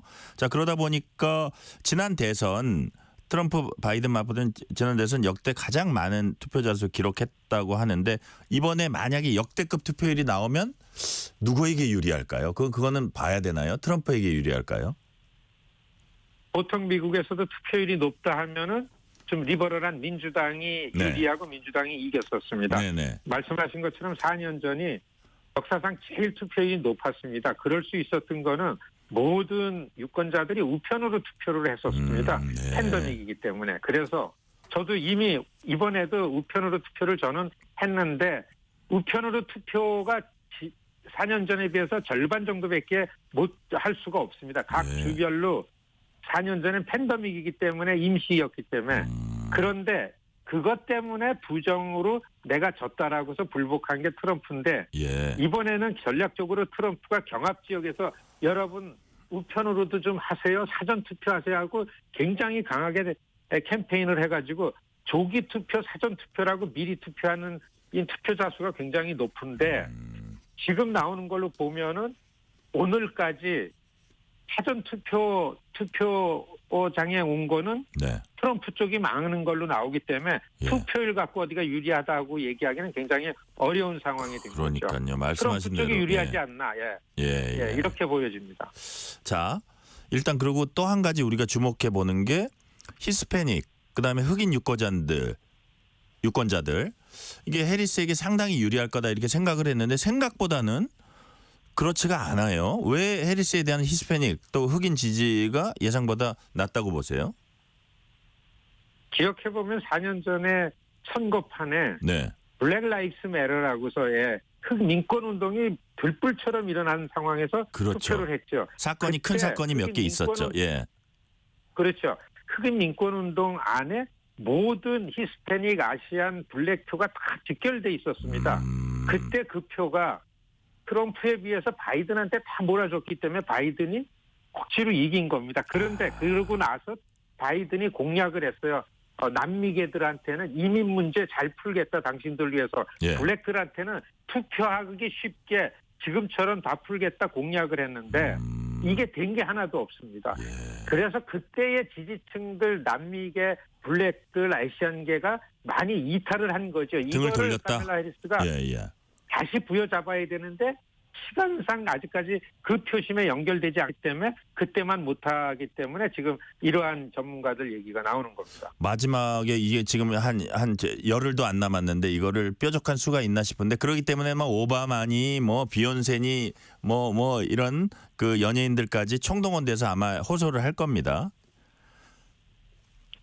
그렇습니다. 그래서 카멜라 해리스의 지지율이 올라갔던 거에 대한 이 컨벤션 효과, 거품이 경합주 부동층에 전달이 안 된다 하기 때문에 지금 난리가 났습니다. 그러니까 고전을 하고 있는 거네요. 해리스 쪽에서는 지상전이라 그러죠. 뭐냐면은 봉사원들을 유권자를 직접 만나야만 한다 해가지고 비상적으로 지금 조지아, 노스캐롤라이나, 펜실베니아, 미시간까지 지금 굉장히 그 자원봉사자들 보내고 있는데 늦은 거 아닌가 이런 생각, 이런 분위기, 이런 얘기들이 많이 나오고 있는 그런 상황입니다. 여성표의 향배, 여성표가 어디로 갈까? 이것도 좀 관심인데 여성표가 반드시 여성 후보에게 가는 건 아니죠? 지금 원래 그러진 않았었는데 백인들도 그렇고 특히 흑인들도 그렇고 가부장적인 이 문화나 분위기가 굉장히 큰 것 중에 하나입니다. 그래서 여성 대통령 어려웠던 거죠. 그런데 이번 선거는 경제 이민 낙태 이렇습니다. 경제 이민은 트럼프 거고 낙태라는 건 여성의 권리로 해가지고서 이미 이 해리스가 여성이면서 이거 이슈를 가지고 치고 올라와서 지금 해리스 지지율 안에 거의 많이 포함돼 있는 걸로 보는 게 맞는데요. 낙태는 이미 포함이 됐다고 보시는 거예요? 그렇죠. 예. 그리고 이 낙태라는 건 교육 수준이 좀 높고, 네. 예. 그리고 도시 문화에 있는 주로 여성들 이런 지지율이 이미 올라와 있고 봤는데 아직 부동층에서는 투표를 안 했던 여성들에게 이 이슈가 맥히고 있다. 그래서 자원봉사자들한테 낙태라는 이슈에 관한 홍보지를 만들어가지고 굉장히 많이 돌리고 있고 뿌리고 있고 한 일주일 남은 선거운동의 가장 중요한 부분이 될 거라고 보여집니다. 예. 저희는 지금 김동석 미주 한인 유권자연대 대표와 얘기 나누고 있습니다. 자, 대표님, 그리고 우리 입장에선 미국의 대외 정책, 즉 이스라엘과 우크라이나 전쟁에 대한 입장 혹은 한반도 둘러싼 동아시아 전략, 이게 가장 큰 관심사잖아요. 그런데 미국 유권자들한테 이 문제는 우선순위 좀 뒤쪽에 있는 건 아닌가 그런 생각이 드는데 어떻습니까? 사실 미국 대통령 선거 그것도 막바지에 오면은 네. 다른 나라의 일이 표심에 들어오는 게 별로 크지 않았었습니다. 그러니까 사실은 아주 1번은 소련이 경제. 살아있을 때는, 예. 그렇습니다. 그랬는데 지금 상황에서는 그래도 중동의 이스라엘과 이란이 다시 확전 일로에 있고 그다음에 우크라이나 전쟁 미국 시민들에게 굉장히 크게 인식이 돼 있기 때문에 옥토버 서프라이즈라고 선거 전에 큰 이벤트, 그래서 지지율이나 판세에 영향을 줄 만한 이벤트에 이게 아직 있는 거 아닌가라고 전망하는 전문가들이 많고, 네. 만일에 전쟁이 확전되고 뭔가 미국에도 크게 영향을 줄 만한 걸로 다가오면 두 가지 전쟁 중에 그때의 현직인 바이든이 어떤 리더십을 발휘하거나 네. 아니면 또 크게 실기를 하거나 이런 게 큰 변수가 되지 않을까, 이렇게 보여지는 이슈입니다. 그러니까 이제 대외 정책이랄까 대외 분쟁이랄까 이런 거 중에 뭐 이스라엘이 관련된 건 좀 더 관심이 있는데 아무래도 한반도 주변 정세 이런 거는 그 다음이 되겠네요. 뭐 중국과의 미중 관계는 또 좀 우선순위가 앞이라도 아무래도. 한반도 문제, 북한 핵, 뭐 이미 미국에서 워싱턴에 사라진 지 꽤 오래됐습니다. 다 중국 문제에 결부돼가지고, 다만 한국이 선거판에 나오는 거는 네. 트럼프가 노래하듯이 하는 것처럼 한국은 돈이 많다. 네. 미국에 돈을 많이 줘야 된다. 뭐 알기 쉽게 이런 얘기는 지금도 엄청 많이 하고 있기 때문에 네네. 안보 문제보다는 경제 문제에서 한국이 많이 언급이 되고 있고, 안보 문제는 중국과 러시아에 결부돼가지고 우크라이나 전쟁에 북한군 파견됐다라는 게 미국에 지금 점점 큰 뉴스로 퍼지고 있죠. 네네. 이게 어떻게 보면 우크라이나 전쟁이 선거판에 영향 줄 때 이슈가 되지 않을까, 이런 생각, 이렇게 얘기하는 전문가도 있지만 아직까지 시민의 눈에 보이기에는 경제 문제, 물가 어렵지 않냐, 누가 잘할 건가, 이게 선거의 중심이다 보는 게 맞습니다. 그러니까 트럼프는 계속 그쪽을 하고 있는 거고요. 자, 그렇다면 대표님, 해리스 진영, 트럼프 진영이 선거 막판 제일 주목하고 있는 변수 역시 경제 쪽입니까? 그렇죠. 지금 펜실베니아의 가장 중요한 게 경제입니다. 네. 그래서 무슨 앞으로 경제 정책이 어떻고 이렇게 얘기하는 경제가 아니고, 펜실베니아는 다 2차 산업이요. 탄광, 가스, 화석연료를 다 하는, 아직 여기에 그 먹거리가 있는 그 많은 백인 다수 노동자들이 여기에 있고, 특히 부동층이 그렇습니다. 그런데 바이든 해리스는 그거 환경 문제 때문에 그거 이제 더 이상 생산하는 것보다는 딸리 해야 된다는 얘기를 해오다가 경합 지역의 부동층을 보고서 해리스도 지금 말을 바꾸고 있습니다. 이거 좀 해도 돼. 어정충하게 말을 바꾸기 때문에 이러한 신뢰받지 못하는 경제 정책 때문에 헤매고 있는 거죠. 역시 경합 지역의 펜실베니아의 이 백인 노동자들에게 해리스의 이런 부분들, 트럼프의 이런 좀 우세한 정책이 어떻게 막판에 잘 들어갈까? 이게 펜실베니아뿐만 아니라 미시간도 그렇고 위스콘신도 그렇고 애리조나에도 좀 그렇습니다. 노스캐롤라이나에도 그렇고, 이 경합 지역의 경제 문제, 아직까지는 물가 어렵다, 트럼프 때가 더 좋아지지 않은 건가?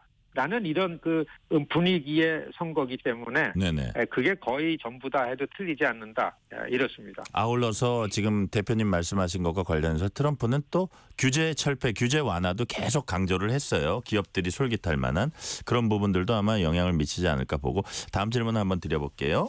대통령 선거와 함께 상하원 선거도 같은 날 치러집니다. 차기 의회는 공화당이 지배할 거란 전망이 우세합니다. 왜 그런 겁니까?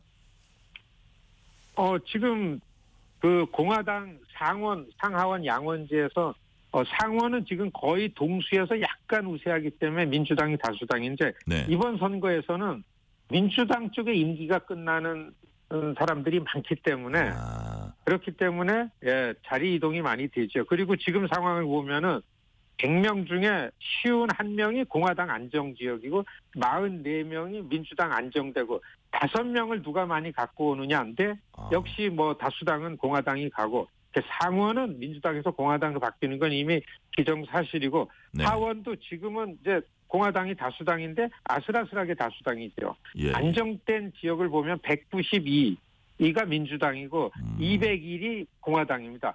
40개 정도 놓고서 서로 다투는데 이게 역시 누가 다수당이 되는 거는 트럼프가 우세하느냐 해리스가 우세하느냐 경합 지역에서 지금 경합이기 때문에 네네. 이런 향배에 따라서 하원은 누가 다수당이 되는 걸로 옮겨지지 않을까 이렇게 보여집니다. 네네. 그리고 또 저희가 갖고 있는 관심은 사상 처음으로 한국계 상원의원이 나올까 하는 겁니다. 민주당 소속 앤디 김 하원의원이 뉴저지주 상원에 출마해서 현재 한인 사회도 큰 관심 갖고 있습니다. 대표님 어떻게 전망하세요? 예, 제가 그 캠프에도 있고 네. 우리 지역이죠. 우리 뉴저지 때 개인적으로 너무 잘하시겠네요. 이미 뭐 그렇죠. 예, 뉴저지 이미 그 민주당 후보기 때문에 저는 거의 90% 됐다고 봅니다. 왜냐하면 쉽게 표현하면 국민의힘 후보가 배구 지역 같은 그런 상황입니다. 그러면 예, 그래서 우리 한국계 상원 의원이 처음 그 탄생한다 이렇게 봐도 거의 뭐 믿어도 된다는 말씀이세요? 그렇습니다. 예. 역사적으로 상원 사실 미국 정치하면 상원 어떤 지위인지를 뭐 다 아실 텐데 네. 정말 역사적으로 한국계가 그리고 이건 어떤 거를 치사하냐면 네. 4년 후 2028년 대통령 선거 후보 물망에 레스네인 킴이 올라갈 수 있는 이런 가능성을 안고 올라가기 때문에 미국의 한인들 굉장히 설레이고 네. 역사를 다시 쓰는 그런 선거다. 대통령 선거보다 오히려 저는요. 네. 한인 상원이 되는 거에 집중해서 그날 5일날 저녁 8시면은 결과가 나고 그래서 그 자리에 제가 있을 것 같고 굉장히 설레이고 있습니다. 그때 저희가 한번 또 연락드려야겠네요. 자, 한국계 상원 의원이 미국에서 처음 탄생할 것이다라는 예상까지 저희가 오늘은 말씀 듣겠습니다. 지금까지 김동석 미주 한인 유권자연대 대표였습니다. 대표님 감사합니다. 네, 고맙습니다.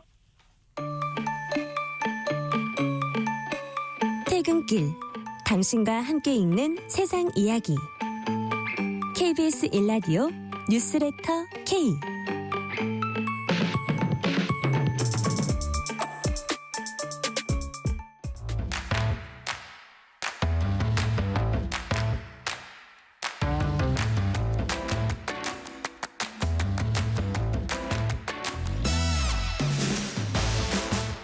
오늘 가장 뜨거운 뉴스, 화제의 소식 쏙쏙 골라서 전해드립니다. 뉴스레터 브리핑. 오늘은 서은영 뉴스 큐레이터 나오셨습니다. 서은영 큐레이터님 어서 오세요. 안녕하세요.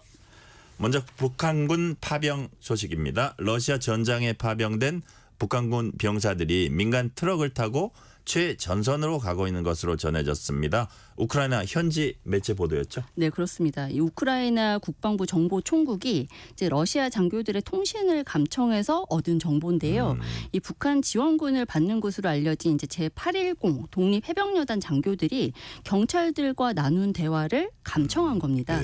내용을 좀 풀어보면요. 러시아 쿠르스크 보로네시 고속도로에서 민간 번호판을 단 카마즈 트럭이 이 러시아 경찰에 붙잡혔습니다. 근데 이 러시아 이 쿠르스크 아마 기억하시는 분들 기억하실 텐데 이게 남서부에 있는 지역이고요. 여기가 최대 격전지입니다. 네. 그리고 북한군이 투입될 가능성 높다 이렇게 여러 차례 좀 보도가 됐던 지역이에요. 그런데 여기에서 이 경찰이 이 트럭이 북한군 수송 차량인 걸 몰랐던 것으로 보입니다. 그래서 이 차량 운전자한테 관련 서류를 요구를 했는데 운전자가 제시를 하질 못했고요. 그래서 경찰이 이제 차량을 확인해 봤더니 북한군이 타고 있었다라는 겁니다. 근데 이제 이게 좀 문제가 됐던 것 같아요. 현장에서 좀 혼란이 빚어지니까 이 사실을 안 러시아 장교들이 이제 경찰에 연락을 취해서 문제를 좀 해결을 하는 과정에서 이 내용이 우크라이나 쪽에 감청이 됐던 것이죠. 근데 이 뉴스와 좀 별개로 하나 좀 살펴볼 만한 뉴스가 오늘 뉴욕타임스가 보도한 뉴스가 하나가 있는데요. 이게 우크라이나와 미국 정부 관계자들 발언을 인용한 보도입니다. 네. 근데 이게 어떤 내용이냐면 북한군 일부가 블라디보스토크에서 러시아 군군기를 타고 러시아 서부 군 비행장으로 가서 전투 지역으로 이동하고 있다 이런 내용이 나오거든요. 근데 이걸 이 앞서 살펴본 이야기랑 좀 종합을 해보면 결국 이 트럭은 군 비행장에서 전장으로 병력을 옮기는 역할을 하던 트럭으로 좀 추정이 되는 상황입니다. 지금 지난주에 이미 북한군 일부가 지금 쿠르스크 지역 도착했다 이런 보도가 아마 지난주부터 계속해서 좀 나오고 있어요. 그리고 지금 이제 순차적으로 좀 수송이 되고 있는 상황인데 아마도 오늘 내일이면 나머지 이제 병력까지 모두 도착을 해서 이 전투 지역의 투입이 좀 본격화될 것으로 좀 예상이 되고 있습니다. 지금까지 이제 파병된 북한군이 장성 3명, 장교 500명 포함해서 한 12,000명 정도 되는 것으로 추정이 되는데 이 쿠르스크에는 이 중 일부인 5,000명이 아마 집결할 것으로 좀 예상이 되고 있습니다. 네.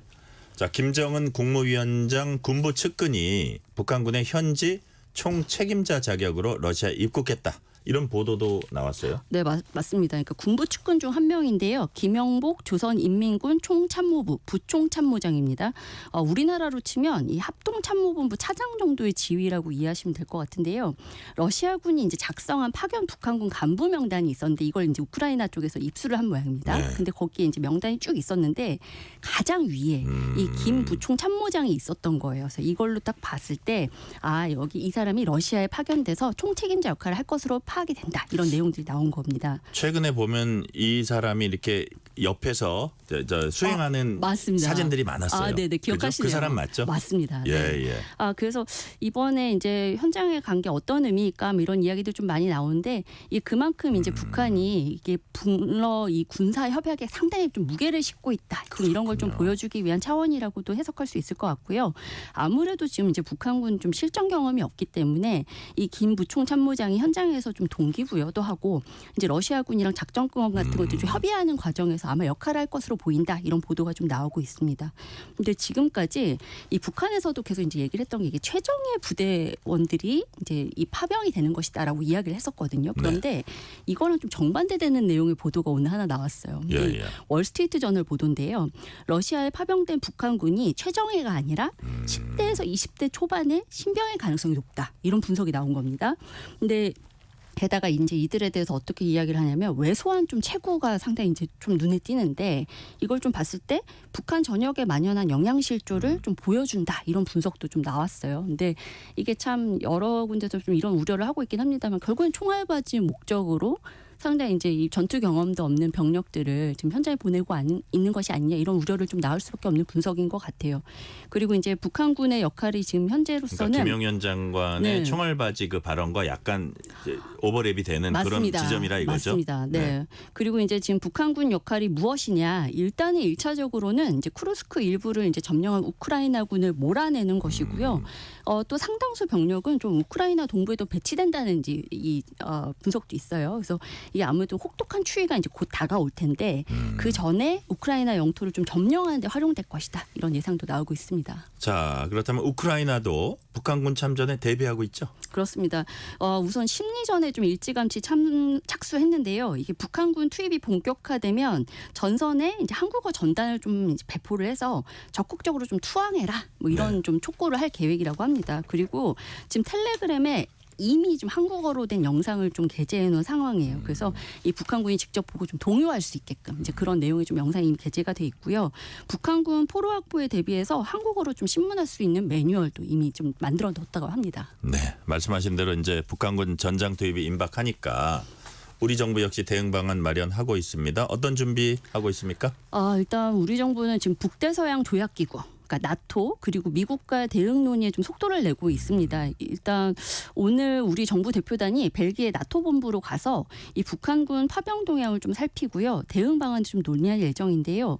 우크라이나 현지에 우리 측 모니터링단 좀 파견해서 좀 현지 상황 파악하는 것들 이런 것 좀 논의될 수 있다. 이런 보도 일단 나오고 있습니다. 그리고 또 한 가지는 나토 회원국들이 우리에게 우크라이나에 군사 지원을 해라. 이런 요청을 할 가능성도 좀 얘기가 나오고 있어요. 네. 지금까지 우리는 우크라이나에 이제 인도적 차원의 군수 물자를 뭐 제공했고 뭐 미국 통해서 포탄을 수출을 하긴 했습니다만 이 공격용 무기 이제 제공 가능성 이게 좀 최근에 좀 계속 거론이 됐었거든요. 아무래도 이제 우리 정부가 이 단계별 대응 방안 좀 논의하는 과정에서 이제 이 공격용 무기 가능성 이 제공 가능성이 제기가 됐었기 때문에 아마 이런 논의까지 좀 이루어지지 않겠냐 이런 이야기 나오고 있고요.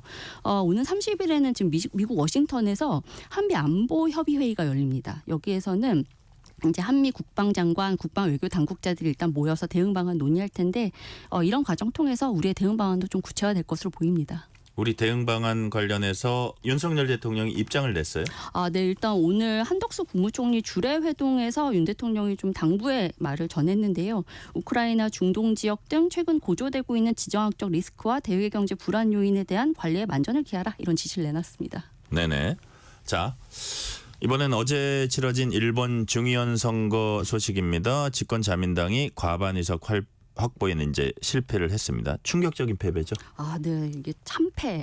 그러니까요. 네, 이게 최종 개표 결과부터 좀 말씀을 드리면 전체 465석인데 이 중에서 자민당이 191석을 차지했고요. 열린여당인 공명당 의석 24석 합쳐도 215석밖에 안 됩니다. 그러니까 과반 확보한 데 실패했고 나머지 이제 250석을 야당이 가져간 건데요. 자민당 독주 체제가 이제 시작된 게 사실상 2009년이라고 쳐요. 근데 이때부터 이제 자민당이 집권 여당이 됐고요. 심지어 2012년부터 치른 4번의 총선에서는 매번 단독으로 과반 차지했습니다. 그리고 단독 의석이 260석 밑으로 내려간 적이 한 번도 없었거든요. 그런데 이번에는 단독으로 191석이니까 상당히 충격적인 거죠. 지금 이제 자민당으로서는 15년 만에 최대 위기다 이런 뭐 평가까지 나오는 상황이고요. 반면에 이번 총선에서 상당히 이제 부상한 제1야당 입헌민주당 같은 경우에는 입헌민주당이죠. 맞습니다. 네, 148석 차지했는데 이게 기존보다 50석 더 많이 가져간 거예요. 그러니까 상당한 성공이라고 볼 수 있는 거죠. 자, 그렇다면 자민당이 이렇게 참패를 한 이유 뭡니까? 사실상 이제 이번 중의원 선거가요. 지난해 이제 집권 자민당에서 파벌 의원들의 이 비자금 파문이 일었거든요. 근데 여기에 대해서 국민 심판을 받는 자리였어요. 그리고 이제 자민당으로서도 이걸 모를 리가 없었겠죠. 그래서 이제 이번 선거 최대 화두가 이 비자금 스캔들 희석하는 거예요. 이게 최대 과제였단 말이에요. 그래서 이 과정에서 이제 이시바 시게루 총리로 당의 얼굴까지 바꿨는데 문제는 정작 중요한 정치 개혁안을 내놓지는 못했던 겁니다. 그리고 여기에 이제 한술 더 떠서 죄송합니다. 비자금 스캔들에 연루된 의원들이 이제 여론에 아랑곳하지 않고 이게 자민당 혹은 이제 무소속으로 선거 출마까지 강행을 한 거예요. 그러니까 국민 눈높이에는 안 나와대 사람들이 막 나왔어요. 네. 그런데 또 문제는 또 자민당도 또 여기서 더 한술 또 떴던 게 거리를 둬야 되는 거잖아요. 어쨌든 이 선거에는 사실 굉장히 불리하게 작용할 수밖에 없는데 결국에는 이들에 대해서 사실상 이제 자당 의원들의 이제 이 출마처럼 이게 소속 지부에다가 이 의원들은 소속 지부에다가 당 활동비를 지급을 해준 거예요. 이게 그러니까 무리를 빚어서 무소속으로 당에서는 잠깐 위장 나와 있던 사람들에게 돈을 지원해 준 게 걸린 거예요. 그렇습니다. 그게 걸려버렸습니다. 네. 제대로 걸렸네요. 네. 그러니까 이게 결국 참패로 이어질 수밖에 없었던 거죠.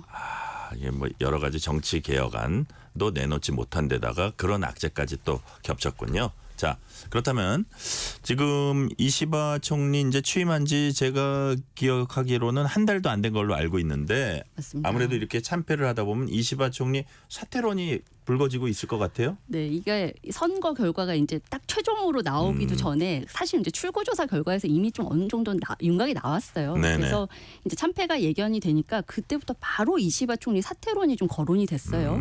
현재로서는 이제 그렇지만 이게 사퇴까지 갈 가능성은 좀 낮다 이런 이야기들이 좀 주로 나오는데요. 이게 일단 이시바 총리 스스로 직책을 완수하겠다 이 의지가 상당히 강하고요. 이게 총리 지명 선거를 위한 새 임시국회가 다음 달 7일 정도면 정도면 아마 소집이 될 거예요. 그런데 네. 그러면 한 열흘 남짓 남은 거거든요. 근데 과연 그 사이에 이 당내에서 이시바 총리를 좀 끌어낼 만한 이 세력 결집이 과연 가능하겠냐. 이게 시간상으로 좀 쉽지 않다. 이런 분석들이 나오고 있습니다. 그럼에도 사실 이제 이시바 총리 흔들기는 상당히 강하게 있을 것이다라는 이야기들은 좀 나오는데 이시바 총리가 이제 자민당 내에 반대파가 많습니다.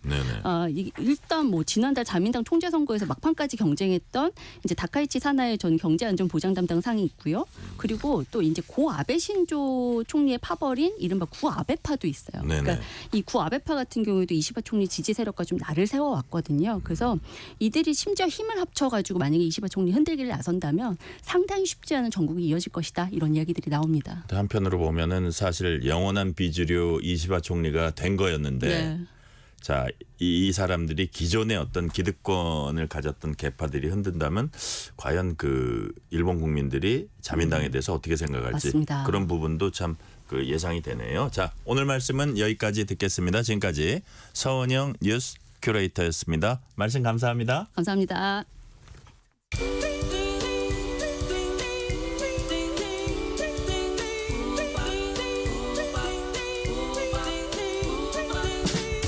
오늘 하루 뉴스를 정리해주는 다정한 편지 한 통. KBS 1라디오 뉴스레터 K.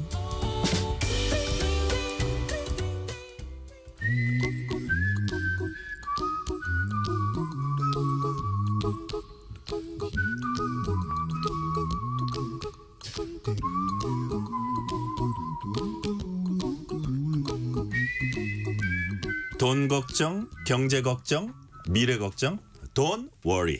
전문가와 함께 모든 경제 걱정 해소해드리는 시간입니다. 오늘도 권혁중 경제평론가 나오셨습니다. 어서 오세요. 네, 안녕하십니까. 지난주에 디딤돌 대출이 논란이었습니다. 네. 열흘 동안 정책이 3번 바뀌고 국토부 장관도 사과했어요. 네. 무슨 일이 있었던 겁니까? 일단 지난 14일이었습니다. 이제 국토부가 대표적인 그 내 집 마련 서민 자금이라고 얘기할 수 있는 이 디딤돌 대출이라고 있는데 한도를 이제 기습적으로 이제 줄였습니다. 그래서 실수요자들이 은행 갔는데 깜짝 놀랐던 거죠. 갑자기 한도가 줄어들다 보니까 그래서 이제는 거센 반발이 있었고요. 그래서 이제는 반발이 있다 보니까 18일에 이거를 또 유보하겠다라고 발표를 했어요. 그래서 거기서 끝나는 줄 알았습니다. 근데 23일에 수도권에 한해서 다시 시행하겠다라고 이제 얘기를 한 거예요. 그러니까 이게 열흘 사이에 3번이라는 입장이 바뀌는데 실수요자 입장에서는 굉장히 혼란스러운 거죠. 그래서 결국에는 24일에 이제는 국정감사 때 국토부 장관이 죄송하다, 송구하다 이런 얘기를 했고요.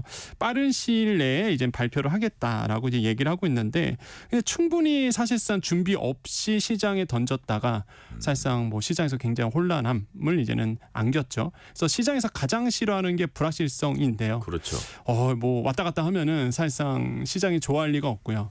무엇보다 지난 정부 때 이제 부동산 정책이 굉장히 어려웠었잖아요. 그때의 이슈가 뭐냐 그러면 정책이 잘못된 게 아니라 정말로 많이 바뀌었거든요.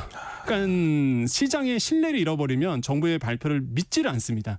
근데 그 똑같은 일이 현장에서 지금 현재 좀 일어날 가능성이 있는 거죠. 자꾸 이렇게 해버리면은 부동산 시장 실수요자들이나 시장 참여자들이 정부의 정책을 절대 믿지 않거든요. 이렇게 돼버리면. 그렇기 때문에 이런 일은 좀 없어야 된다고 말씀을 드립니다. 네. 정책 당국의 갈짓자 행보가 혼란을 부추긴다. 이런 말씀해 주셨고요. 자, 이 디딤돌 대출이라는 거 일종의 정책 대출 상품인데 어떤 조건, 어떤 내용입니까? 서민이 이제 내 집 마련할 수 있도록 도와주는 대표적인 정책 자금이에요. 그래서 신청 대상이 일단 순자산 가액이 4억 6,900만 원 이어야 되고요. 뭐 당연히 이제 부부 합산입니다. 그 다음에 대출 요건이 이제 5억 원 이하의 집을 사야 됩니다. 그러니까 내가 살 집이 5억 원 이하야 돼요. 그런데 뭐 신혼부부라든지 2자녀 이상 가구 같은 경우는 6억 원까지 해줍니다. 그러니까 사실상 진짜 서민 자금인 거예요. 왜냐하면 서울에서 6억 원 이하의 아파트, 뭐 신혼부부라 본다 그러면 많지 않거든요. 평수가 굉장히 좁은 거밖에 없는데 사실상 그러다 보니까 대표적인 서민 자금인데 이 자금을 줄여버린다 하니 당연히 반발이 클 수밖에 없고 세대원 전원이 무주택자여야 되고 그다음에 부부 합산 연소득이 6천만 원 이하여야 됩니다. 이게 또 생애 최초라든지 신혼부부, 그러니까 두 자녀 이상 가구 같은 경우에는요 7천만 원 이하, 신혼가구는 8,500만 원 이하 이렇게 돼 있거든요. 그러니까 이제는 또 연소득도 낮아야 되고 LTV 70%에 DTI 60%, DSR 포함되지 않고요. 그러니까 정말로 만약에 내가 내 집을 마련해야 되겠다. 나는 지금 이런 상태에서 내 상태에서 가장 적합한 상품을 찾는다 그러면 이 디딤돌 대출이 만드신 분들이 굉장히 많거든요. 그래서 이제 많은 분들이 이제 이용을 하고 있는데 아무 예고 없이 갑자기 대출 규모를 줄여버리니까 당연히 실소자 입장에서는 정말 황당할 수밖에 없는 상황인 거죠. 지금 말씀하신 대로 이제 잔금일에 맞춰서 이제 대출 나오겠지. 네. 그리고 이제 준비하고 있는데 대출 안 나와요. 네. 이런 당황스러운 연락 받으신 분들 정말 당황했겠어요. 당황하죠. 왜냐하면은 이 반공제라는 게 있어요. 이게 네네. 보통 이제 주담대 받을 때 이 소액 임차 그러니까 최우선 변제 금액을 공제하고 대출이 나옵니다. 왜냐하면 이런 이유는 만약에 그 집이 경매로 넘어갔을 때 최소한 세입자의 그 최우선 변제금을 보장하기 위해서 우리가 방 하나 뺀다라고 보통 얘기하거든요. 그래서 반공제를 했는데 이거를 그동안 어떻게 했냐면 보험 상품을 듭니다. 모기지 신용보험이라든지 모기지 신용보증을 들어서 보증 상품 드니까 은행에서는 사실상 뭐 대출 더 해주죠. 그래서 반공제 금액만큼 사실상 빼지 않고 더 해줬었어요. 그게 서울 같은 경우는 5,500만 원이거든요. 근데 이번에 이제 정부가 기존에 발표했던 것이 이거 그러면 신용보험 이거 안 돼. 그러니까 반공제 무조건 해야 돼라고 했어요. 그러니까 내가 대출을 받은 금액에서 한 5,500만 원이 덜 나오는 거죠. 서울 같은 부분. 그러니까 대출한도 확 줄어드는 거예요. 그러다 보니까 이제는 실소자 입장에서는 황당한 거죠. 그래서 갑자기 발표하니까 이제 굉장히 좀 혼란스러운 부분이 있었습니다. 그래서 실제 많은 분들이 이것 때문에 굉장히 어려워하고 계시고 이제는 불확실성이 좀 커졌다라고 보시면 되겠습니다. 그러니까 특히 이제 서민을 대상으로 한 건데 불확실성이 커졌다 이런 말씀해 주셨고요. 그렇다면 결론적으로 수도권은 한도 축소, 비수도권은 그대로 간다. 맞습니까? 지금 상황까지는 그렇습니다. 정부가 이제는 국토부 장관이 국감 때 이제 얘기를 한 내용인데 일단은 수도권은 한도를 이제 축소하는 방향으로 갈 것 같고요. 비수도권은 이제는 그대로 이 기존에 있던 그대로 이제 가는 거죠. 그래서 지금 세 가지입니다. 물론 아직 확정 발표는 아닌데 일단 지금 원래 정부가 은행들에게 요구했던 사항은 뭐였냐 그러면 첫 번째 생애 최초 주택 마련에서 LTV 그러니까 내 집에 대해서 내가 앞으로 사야 될 집에 대해서 담보 대비 이제 대출 비율인데 이게 70% 이거 원래 80이었거든요. 생애 최초 같은 경우는 70% 낮추고요. 그다음 아까 말씀드렸던 반공제 소액 임차 보증 금액 이거를 제외하도록 했고요. 그다음에 이제 세 번째로는 이제는 후치 담보라고 해갖고 신축 아파트 들어가잖아요. 우리가 이걸 담보로 해서 대출이 나오는데 이거를 중단해 달라고 은행 쪽에 요청을 했어요. 그러니까 이 세 가지가 지금 이슈되고 있고 이것 때문에 이제 실수요자들이 이제는 굉장히 혼란스러워하고 있는 거죠. 그래서 이러한 규제가 이제는 수도권에는 이제는 그대로 진행이 되는 거고 그다음에 비수도권은 이런 규제 없이 예전 그대로 이제 간다는 거죠. 이렇게 좀 정리할 수 있겠습니다. 자, 디딤돌 대출 안에 이제 신생아 대출도 이제 포함이 된다고 합니다. 이것도 축소되는 건가요? 아니요. 신생아 대출은 국토부 장관이 얘기를 했습니다. 신생아 대출은 축소하지 않는다라는 점을 분명히 이제 밝혔고요. 이거는 기존 그대로 이제는 계획대로 이제 밟아 나가시면 되겠다라고 말씀을 드립니다. 네. 자, 그래서 지금 이제 얘기를 듣다 보니까 디딤돌 대출은 무주택 서민 위한 정책 대출 상품이잖아요. 그런데도 대출 문턱을 높인 실제적인 이유가 뭔가요? 일단 지금 상황을 본다고 하면 아시마 다 들으셨을 거예요. 이게 주담대부터 시작해서 정말로 가계대출이 다시 한번 폭등했습니다. 그 부분에는 이제 주담대가 크게 작용하고 있거든요. 근데 이제 분석을 한 거예요. 그러면 이제 주담대가 어디서 많이 늘었을까라고 봤더니 실제 이런 정책 자금에서 이제 많이 늘었다라는 게 이제 조사가 됐습니다. 실제 이제 올해 상반기에 은행권 전체 주담대가 26조 원 가량 이제 늘어났는데요. 이 중에서 금방 우리에게 얘기했던 디딤돌 대출, 그다음에 대표적인 전세자금이죠. 버팀목 전세자금 대출 비중이 합해서 70% 집계가 됐거든요. 그러니까 이제 상반기 기준을 봤을 때의 주담대 중에 70%가 정책자금인 거예요. 그러니까 이쪽에서 이제는 많이 대출을 받으시니까 이제 정부 입장에서는 이거를 쪼이겠다라는 아이디어였던 거죠. 그래서 실제적으로 이거를 이제 쪼이게 됐다라 보시면 되겠고 이거를 이게 좀만 넓혀서 올해 이제 상반기가 아니라 1월부터 9월까지 봤을 때 이런 정책자금이 42조 원이 집행이 됐습니다. 1월부터 9월까지. 그런데 지난해 같은 기간보다 51%나 증가된 수치예요. 그러니까 확실히 이제는 이런 정책자금 수요가 올해 들어와서 많이 늘어났고 이거를 그냥 막아버리겠다는 것이 이제 정부의 얘기인데 저는 근데 솔직히 좀 공감이 안 되는 부분이 있습니다. 왜냐하면 이 디딤돌 버팀목 자금이 이 결국에는 주택도시기금 재원으로서 움직이거든요. 근데 이번에 이제는 정부가 30조 세수 펑크가 났는데 여기에서 주택도시기금 2에서 3조 원을 쓰겠다고 발표했거든요. 그래서 저는 이거 보면서 좀 이거 앞뒤가 안 맞지 않나 이런 생각이 저는 사실 개인적으로 들었거든요. 왜냐하면 사실 또 그 이유가 뭐 주짓돌 대출 줄이겠다는 이유가 주택도시기금의 이제는 건전성을 위해서 한다라고 또 얘기를 했는데 그러면 왜 여기서 빼서 이걸 메꿔주는지 그거는 잘 모르겠습니다. 그래서 저는 좀 이게 좀 앞뒤가 안 맞지 않나 이런 좀 개인적 생각을 좀 해보게 됩니다. 아까 이제 정책자금 대출 42조 원 증가 이제 말씀하셨는데 그 중에서도 디딤돌 대출로 좀 수요가 많이 몰린 편이긴 합니까? 네, 몰리긴 몰렸습니다. 왜 그러냐면 이게 풍선 효과 때문에 그런데 아시겠지만 이제 시중은행에서 대출 많이 조였거든요. 사실 그러다 보니까 그러면은 일단은 이런 정책 자금으로 또 넘어오신 분들이 좀 굉장히 많아요. 그래서 특히 이제 특례보금자리론 아실 겁니다. 이제 특례보금자리론 같은 경우가 지난해 나왔었는데 이게 굉장한 인기가 많았었습니다. 그 당시에 저도 이제 이거 분명히 이거 히트 친다라고 그 당시에 제가 말씀드렸었거든요. 왜 그러냐면 사실 우리나라에 이제는 이런 아파트 수요 같은 경우가 이제 대출로 움직입니다. 근데 조건이 너무 좋은 거예요. 소득과 상관없이 9억 원 이하의 집 최대 5억 원까지 빌려줍니다. 이런 대출이 어디 있어요, 솔직히. 그러니까 당연히 특례보금자리론 DSR까지 적용이 안 받아요. 그러니까 수요가 당연히 폭발할 수밖에 없고 정말 수요가 막 몰리기 시작하는 거죠. 그래서 이제 정부가 이거를 다시 수정해서 지금은 이제 아예 없어졌습니다. 지금 아예 없어졌고요. 그러다 보니까 이건 정책자금 수요가 굉장히 몰리게 되고 근데 그게 없어지다 보니 이제는 남아있는 정책자금 이 디딤돌 대출로 당연히 이제 수요가 많을 수밖에 없고 신혼부부 특례자금이 있죠. 지금 요것도 지금 부부 합산 소득 요건을 늘려주고 있거든요. 처음에는 뭐 7천만 원, 8,500, 그다음에 1억 3천, 뭐 2억 원까지 올해 늘려주다 보니까 많은 분들이 또 이쪽으로 수요가 몰릴 수밖에 없는 거죠. 그래서 제가 봤을 때는 뭐 확실히 이제 수요가 많다라고 보시면 되겠습니다. 자, 그렇다면 평론가님 디딤돌 대출과 집가 상승과의 상관관계 어느 정도 있다고 보세요? 저는 상관관계 있다고 보입니다. 왜냐하면 확실히 정책 자금으로 이제 내집 마련하시는 분들이 많아지는 건 맞아요. 그렇기 때문에 이제 정부 입장에서는 이 디딤돌과 그다음에 보금자리론 이런 것들을 이제 막겠다라는 건데 실제 이제는 금융 당국의 논리는 그렇습니다. 이게 어떤 거냐면 왜냐하면 디딤돌 대출 같은 경우에는 신혼부부 같은 경우는 6억 원 이하의 집을 사야 되거든요. 그러니까 사실 서울 많이 없어요. 6억 원 이하의 집. 그러면 아니 이걸 줄여서 그러면 과연 효과가 있겠느냐라고 보는데 그 금융당국의 생각은 이거예요. 일단은 내가 6억 원 집을 삽니다. 그런 다음에 살다가 이거를 팔고 이제 상급지로 더 이동하고 또 상급지로 또 이동하고 그러니까 이게 올라간다는 거죠. 그러니까 아예 처음부터 이 시발점을 끊어버리겠다는 거예요. 지금 정책의 당국은 그게 이제 생각인데.